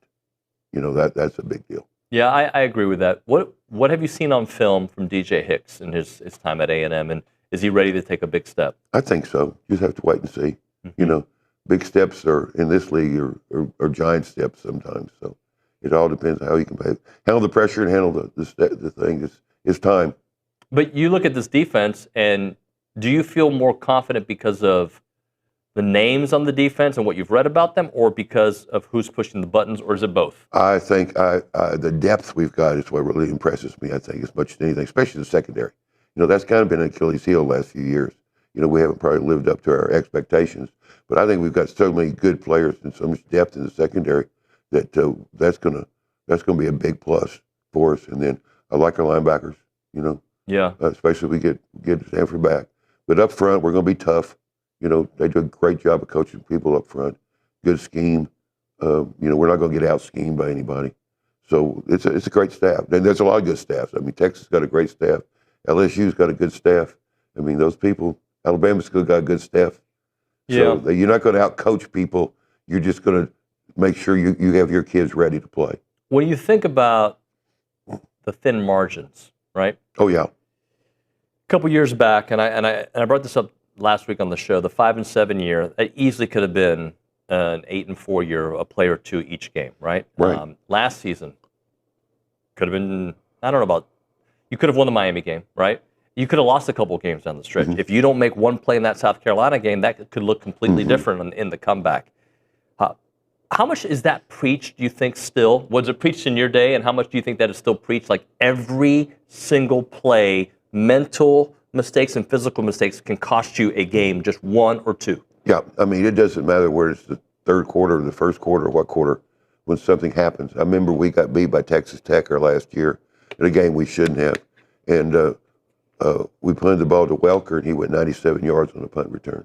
Well, that play, although it was in the third quarter, was a play that made the difference in the ball game as such. And you look at it the other way, make that stop, that one stop, that turns the game over, or that turnover, or that one great catch that you make over the middle. Those are not only motivating, but there's going to be a few of those every game, and you don't know when they are. Take an opening kickoff back. I mean, all of a sudden you're up by 7, How about the ability to respond to adversity? I'm going to give you a particular example from last year, specific example from last year that I think really illustrated the difference in this team, and it's the game against Notre Dame. Okay. Terry Bussey runs it back. Touchdown. You should win the game right there, or your defense would have a chance to win the game at that point. Gets called back for holding, right? Phantom hold, if I remember correctly. And they still marched down the field. And it was, how sometimes you lose a demoralizing game in a basketball 7-game series. It costs you the entire series. That kind of play can cost you a game. It's so demoralizing. Yet they put their head down. The ability to respond to adversity and just not even think about the last play and move on. I think that's the characteristic of a champion, coaching staff and players. I mean, that's where you don't let, you always hear coaches when they get upset, don't let the last game beat you next week. Right. Let's get over it and forget it. Same thing by play. It's like in the secondary, you always have to have a short memory. Well, that goes for all 22 players on the field. Play the next play. Play the next play. And as long as you keep playing the next play, you got a chance. Another thing I want to talk to you about is last year A&M was not able to force interceptions. Okay? Right. And it's hard to understand the why behind it. I know they dropped a couple, but when you think about the ability to put pressure on the quarterbacks like they did, they were excellent at that, and they still did not force interceptions.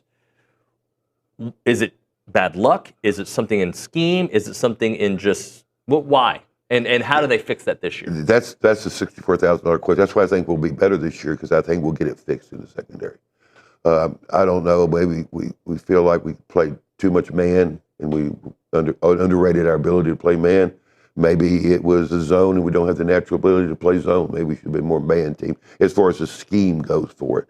Otherwise, it might have something to do with the other team. The people we're playing, they're there too. And then a lot of interceptions are tip passes and receivers running the wrong route and the quarterback that throws a bad pass. So a lot of it is luck in a lot of ways, But we didn't when we had the opportunity to make them last year, we didn't make them with our pass rush. We should have. As of today, do you think A&M is a playoff team, or they have to prove something to you first? I think they're a playoff contender, but everybody's undefeated right now. Yeah. And like I say, I think that LSU game is going to be big. I mean, there'll be 5 or 6 teams in the playoffs from Southeast Conference, and any one of them can win it all. And there's about 10 teams that can win the national championship, and we're one of them. We've got the talent. We have to play great every game. But South Carolina was a great example last year of the better team almost losing. Type situation. And that's why you play the game, and that's why it's so much fun, and that's why this is such an unpredictable league. With so many good teams. I mean, Georgia's probably the best team there, and their quarterback, what does he do? He just doesn't get them beat. Type of stuff. Alabama's still Alabama. LSU, Oklahoma's going to be much better, play great defense, but it's a long season, and there's a lot of things can happen, and we shall see. The theme of today's show, I feel like, is that A&M, things have to play out a certain way, but they got to play out a certain way for a lot of teams. Everybody. There are 6 or 7 teams in Southeast Conference that all have a chance to get in the playoffs, play for a championship, and that's not even talking about the sleepers like maybe a Tennessee that comes off, or a South Carolina that's going to be a better team. Type stuff. You never know. You never know. I think it's the losses to the teams you shouldn't lose to that hurt you. Yeah, I agree with that. Texas lost to Florida last year. Yeah. That cost them. That was the big thing. And the fact that they were, let me just say this, going back to that earlier topic when we're talking about Arch and we're talking about Texas. Yeah. If one play goes different in the Kentucky game, if one play goes different in the Mississippi State game, right, in a negative way for Texas. No, you're right. That's exactly right. Same stats, but let's just say Kentucky makes the game-winning touchdown at the end, or Mississippi State has one great tackle and it stops Texas' momentum. Same exact stats for Arch, and same exact finish to Texas this season. I think we're looking at both of those scenarios differently. Right. But they went the right way. Yes, and the other game, what if something had happened in that Ohio State game early? I thought Texas was the better team in that Ohio State game in the second half. Yeah.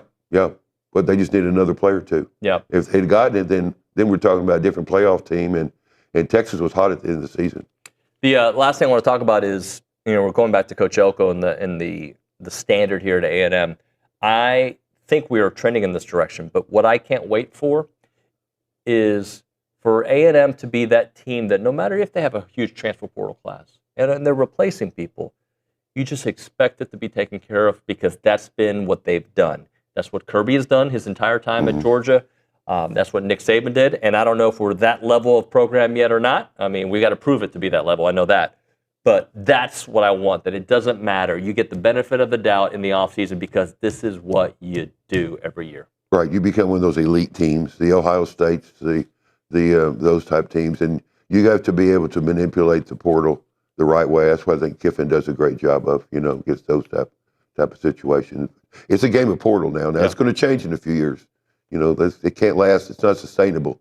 But when it's good to be one of those teams that a kid goes there and Saban, he will develop. Yeah. He wants to come to A&M because he will develop into a better player, and he likes the culture and those type of things. And obviously, with our recruiting class, we're doing something right. Yeah. So it's a matter of we'll have the finances to be able to say, kid, I'm not coming to your place because the check's not big enough. Yeah. Coach Weddell, thank you, sir. As Thank always. you. Enjoyed it always. Well, we'll talk to you soon. Okay. Right now, a moment for Caldwell Country Chevrolet, Highway 21 in Caldwell, online at caldwellcountrychevrolet.com. Shopping for your next vehicle doesn't mean you have to spend all day at a dealership. You can just go to caldwellcountrychevrolet.com and you'll browse their entire inventory online, get a feel for what they have, check out the photos, the specs, the pricing all from your couch or maybe your office if you're doing some fake work. See, if you see something that you like, give them a call. They're going to hook you up, right? They're ready and waiting to help you find the right vehicle for you. And when you find that perfect ride, you're gonna drive away with that exclusive free oil change for life. That kind of value is what you get when you go to Caldwell Country Chevrolet. It's about a 15-minute drive, the edge of Bryan to the beginnings of Caldwell. Short conversation away, but you'll see the difference when you step on the lot and do business with the good people at Caldwell Country Chevrolet. Highway 21 in Caldwell, online, caldwellcountrychevrolet.com.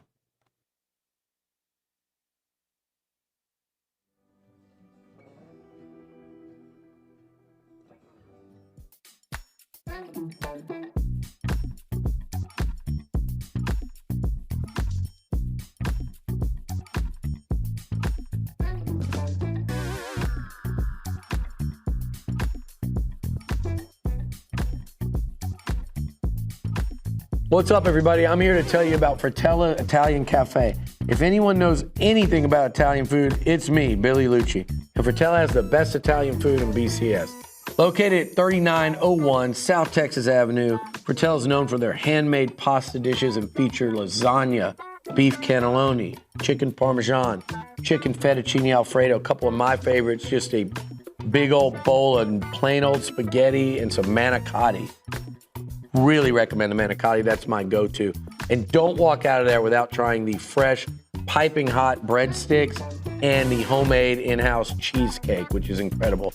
It's great for dining in, catering, gift cards, and even shipping, which they do nationwide. Fratella's is Aggie-owned and operated, and it's an official restaurant partner of Texas A&M Athletics. I'll see you there.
And we're back. It's TexAgs Live. We're presented by David Gardner's Jewelers, Rollo Insurance Studio. A couple of things I want to get to.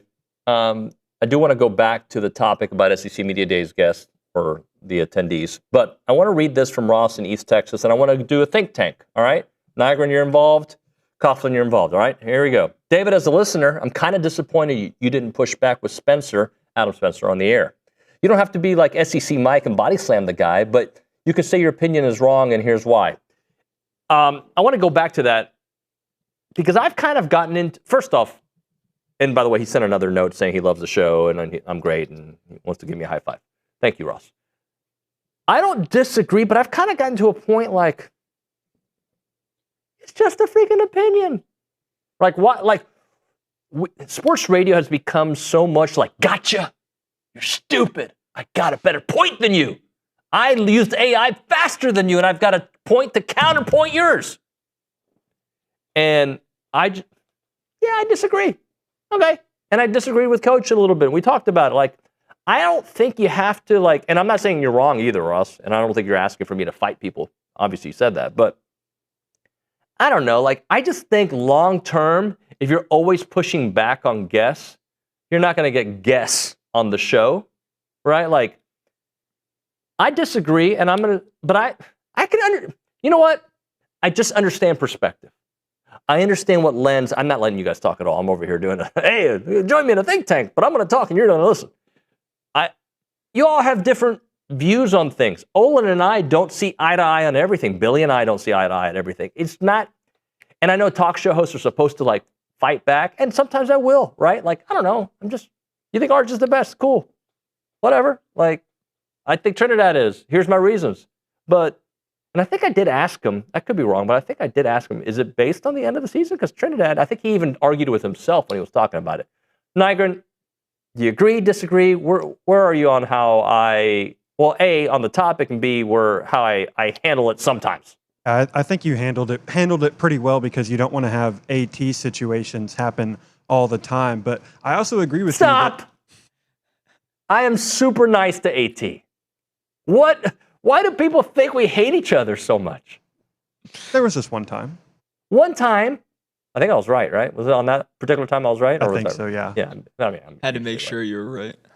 Yeah, I was pretty sure. I mean, here's just kind of my technique. I'm right if I say it. Ask my kids. I'm never wrong because I don't speak when I don't know something unless it's somebody's name. Anyway, continue, Nygren. I also agree with your point that Trinidad Chambliss should be number one in everybody's SEC quarterback rankings because everybody's talking about the last two games. Yeah, it was in the Cheez-It Bowl. Like, Trinidad Chambliss played in the college football playoff. Plain and simple. Hate to break it to you. Did he throttle Georgia? Yes. I don't know if throttle is the right word, but did he? I mean, he had 2 touchdowns and no interceptions against Georgia. Dominated Georgia. Okay. He bested Georgia. Did Texas and Georgia play last year? They did. Yeah, they did. They did. Okay. That's it. And by the way, from our fans' perspective, it is okay to rate Texas appropriately, even if we don't like them. Just like it's okay to rate LSU appropriately. I don't listen to Austin Sports Radio. They may be always anti-A&M. They might. I know there's an Aggie that does a show there that apparently picks Texas for everything. I don't know. Like, maybe it's a good show. I don't listen.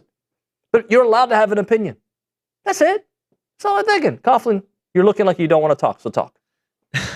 I think when you disagree with someone, instead of just coming out and saying it, you ask a follow-up question that kind of makes them tell you more or kind of gives your opinion in the question, where then you kind of have a topic. But like you said, you don't want to be super hostile to that makes guests not. No, I want to disagree. come on. I want to start being hostile because you just went program director on me. You told me my flaws in that question. You did what you want me to do to somebody else. Rookie move. Or veteran move. Depends how you look at it, you know? True. Savvy vet move. Yeah. Well, we'll see if you get scheduled to get on air. All right, we're going to hit a break. When we come back, Caroline Fenton, guess what? She likes LSU. Deal with it.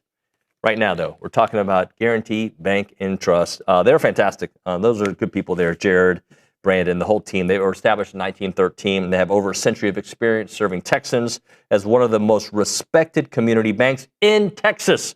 They're in Bryan College Station. They got 3 great locations around town. You've got all over the place, right?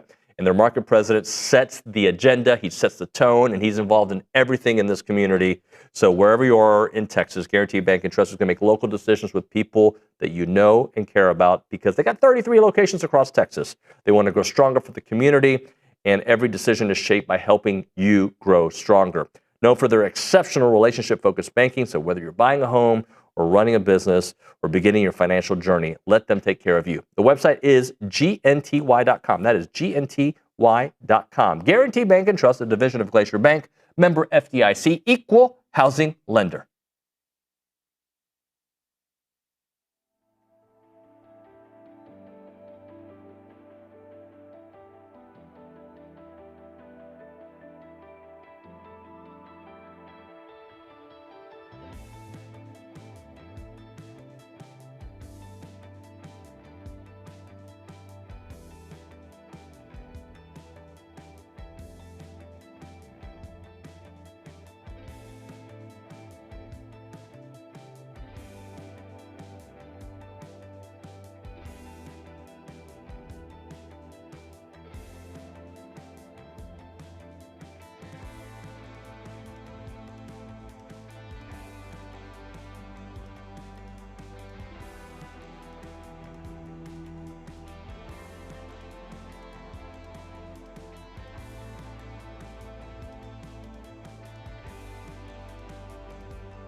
And we're back. It is TexAgs Live. We are presented by David Gardner's Jewelers. We are in the Rollo Insurance Studio. Let's talk to our dear friend, Caroline Fenton from Yahoo Sports. There are people in this business that, they're rising, and then there's Caroline Fenton on a different level of rising. Caroline, welcome to the program. How you been, friend? I am great. You're too kind to me. When I hear David Nuno's voice and when I hang out with TexAgs, I know football season is close. So I have a little butterflies in my stomach. I'm ready. We're almost here. I'm happy to be here. So there's been no arguments on the show per se, okay? But I started the show, I forget, what was the first topic, Coughlin, what we were talking about? I know it ended up, what? Learning stuff in September. And somehow it was brought up about quarterback rankings.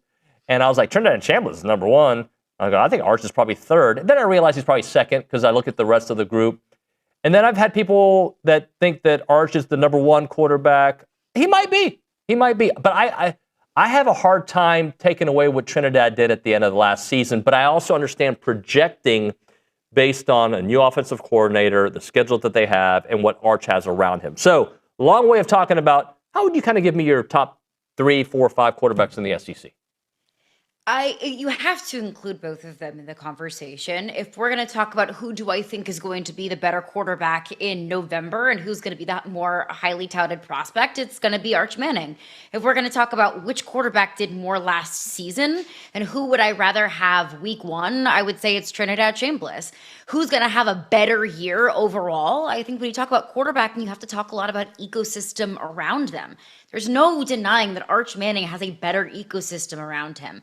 Bringing in Cam Coleman at the wide receiver position, Ryan Wingo coming back, Steve Sarkisian as one of the most brilliant offensive minds that we have in this sport. Arch Manning has the gift of continuity, while Trinidad Chambliss is going to be kind of navigating this new world without Lane Kiffin and without Charlie Weiss Jr. And I know that Pete Golding was coaching in the college football playoff last year, and Ole Miss had plenty of success in the college football playoff last year, but having a change at play caller, no longer having Lane Kiffin in the fold, another one of the most brilliant offensive minds in college football, I think it's fair to say that while I don't think there'll necessarily be regression, we're not going to see the same level of consistency perhaps from Trinidad Chambliss.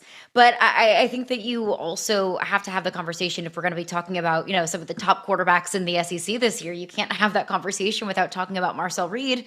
And that's not just me trying to stay on everybody's good side over there at TexAgs. But when you see Marcel Reed, he now has all of last season under his belt, college football playoff experience under his belt, playing incredibly high stakes games when all eyes were on Texas A&M. That kind of experience is invaluable. So now you come back again with so much continuity. You have familiarity with the receivers. You're bringing back Mario Craver. You're bringing back Reuben Owens, who is, I think, a reliable go-to running back as a young quarterback, as he's not really young anymore, but is a quarterback's best friend.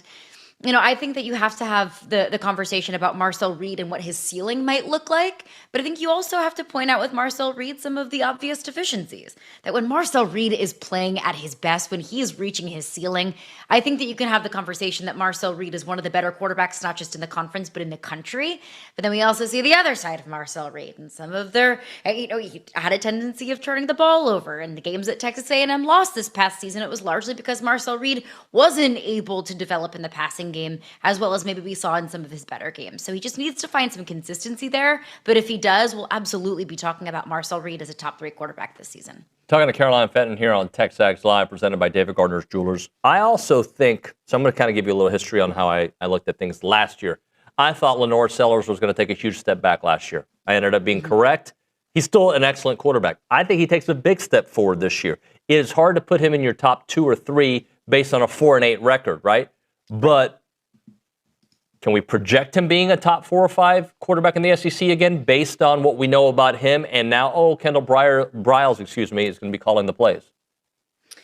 I think it's fair because we do know that Lenora Sellers just has the sheer and the raw talent. I believe wholeheartedly that if you have a mobile quarterback, a quarterback that can extend plays, a quarterback that can create plays with his legs, you're already at an advantage. And we know that Lenora Sellers can do that pretty much better than any other quarterback in the Southeastern Conference. But then there brings up questions about maybe the talent around him. I don't necessarily believe wholeheartedly in Shane Beamer as a head football coach in the SEC.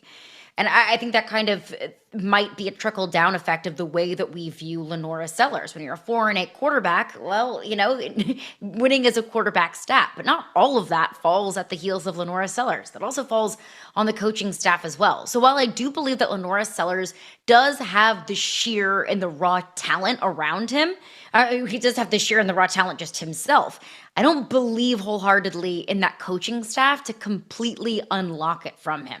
And look, South Carolina's got a tough schedule this year. They go to Alabama, they host Tennessee, they go to Oklahoma, they host A&M, they play Georgia, and obviously they finish out the season with Clemson.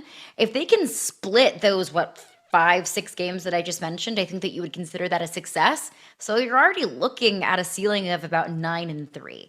Can a 9-3 quarterback in the SEC be considered a top 3 quarterback in the conference? Maybe. In a 9-conference game world, in the world of the SEC, that's the deepest conference in college football, where the worst team in the conference can beat the best one on any given week. Sure, maybe, yeah, I can definitely buy into that. But I am approaching this season with caution with Lenora Sellers. It can be there, but I'm not buying into it right now. So, Caroline, when you talk about a 9-3 team, do you think this is the year we get a 9-3 SEC team in the playoffs?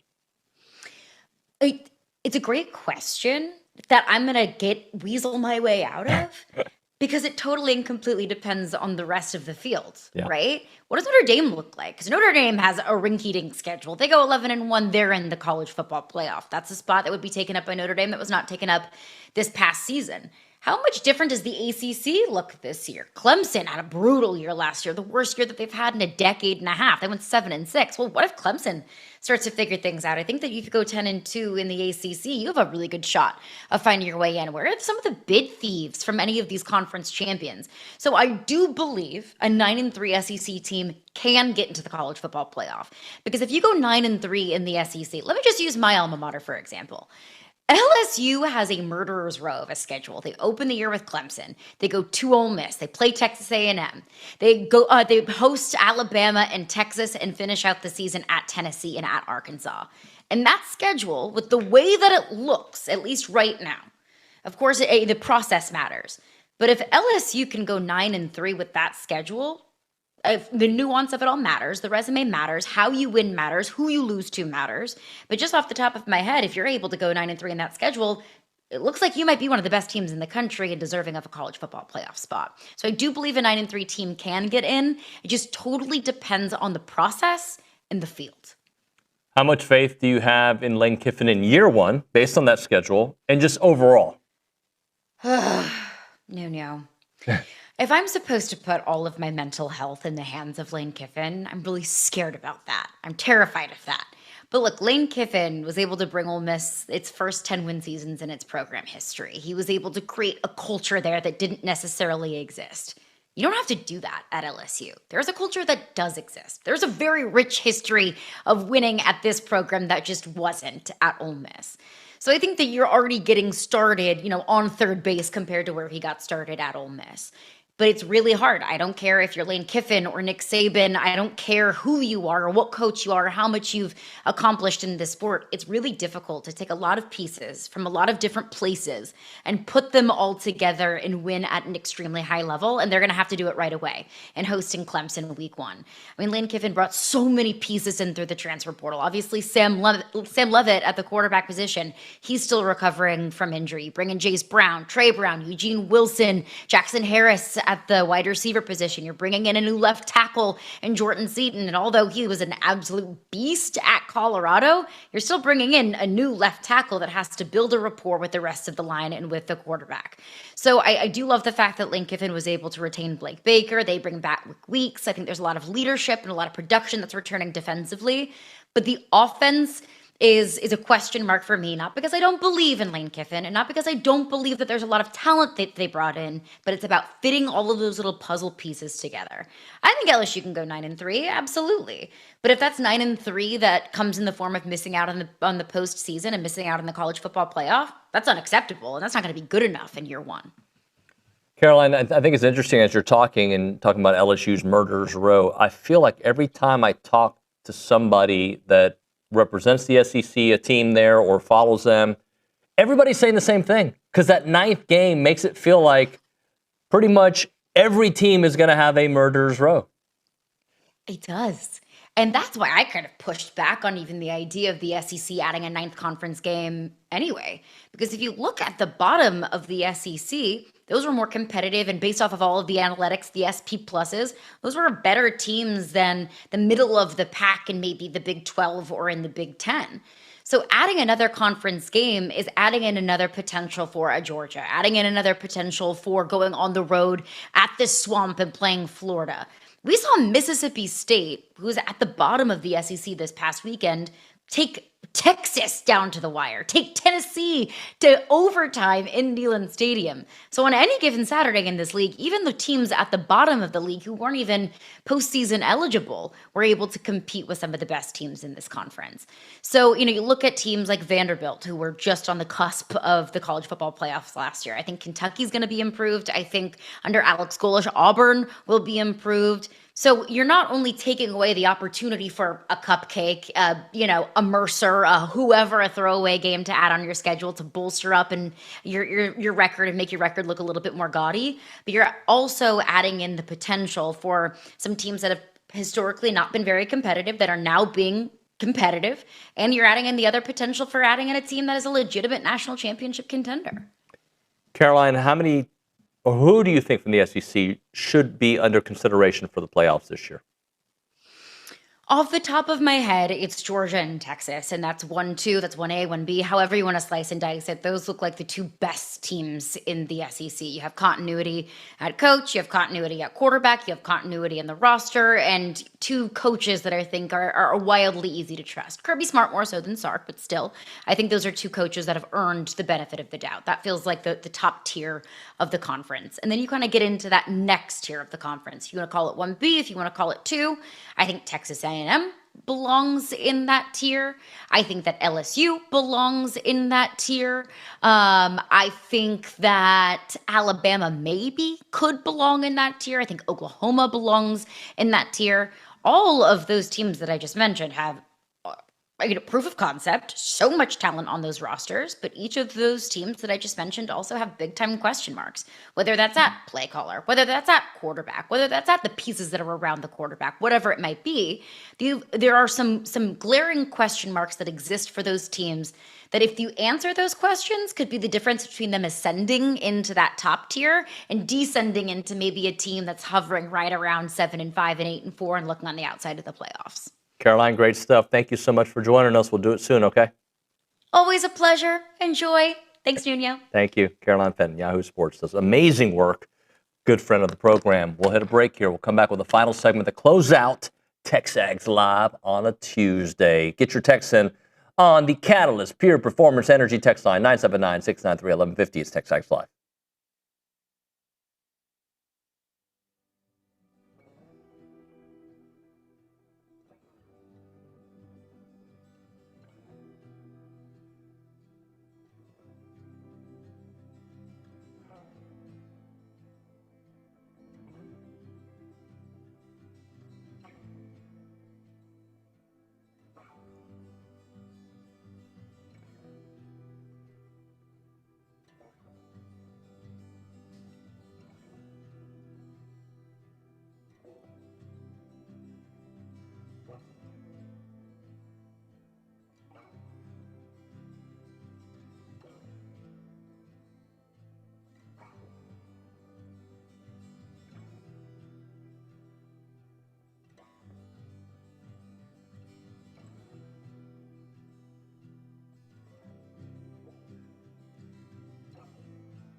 And we're back.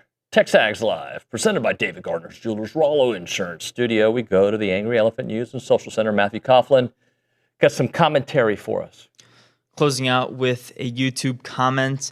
AgX says committee will not give SEC enough credit for strength of schedule. Going to 9 SEC games was a huge mistake relative to getting into the playoffs. I must say, I do agree with that one. Short term, yes. Long term, we all know this is expanding. And there's more money and more television dollars with a 9-game SEC schedule. So if we're talking about this year in particular, yeah, it might end up costing the SEC some spots. Yes, I don't disagree. If we are to believe that in the next year to 2 to 3 years, we're going to get a 16, 20, 2014 playoff, then with that expansion, I don't think it's going to hurt the SEC as much. Okay. Last year, the SEC got 5 teams. I think that's right? Yeah. So that's a lot of the field, right? So I think we just all have to reevaluate what we think success is. If the SEC has, let's say the top 2 teams go 10-2. Let's say Georgia, based on what people's projections, Georgia and Texas go 10-2. A&M and LSU go 9-3. Just for kicks and giggles. There's a possibility that 2 9-3 teams make the playoffs. Mm-hmm. Now, a lot of it, like last year, how many teams freaking did 11-1, right? And 10-2, like it was ridiculous. A&M went 11-1 and didn't get to go to the SEC championship game. Like, it's just weird. So I do think that we need to reevaluate what we think success is. But I do know if A&M goes 8-4, the 8-4 jokes are back. Right? They're going to be all over the place. So how about this? Take matters in your own hands, win as many games as possible, and hopefully that means at least 10. Hopefully. Hopefully, yep. I don't know where I am with this team. I'm closer to 9-3, 8-4 today. But a lot of that has to do with the end of the season schedule, the question marks. And, that doesn't mean that they can't be significantly better. I thought last year they were a 9-3 team, and they were 2 games better than that. So hopefully that's what we get. All right, that's going to do it for TexAgs Live on a Tuesday. Tomorrow on the show, got to plan it out. It's summer. There's no framework for it. We'll figure it out as we go. We usually have Jason Howell. We'll have him again. He's probably listening right now. He'll text me in 2 seconds. We'll have John Harris on the program. And we'll have Pablo Escobar on the show. So that's what we have planned for TexAgs Live on a Wednesday. But that's going to do it for the program. Thank you to all of our guests, Caroline Fenton, Adam Spencer, who I didn't argue with enough, Charean Williams, Olin Buchanan. We'll catch up with everybody mañana.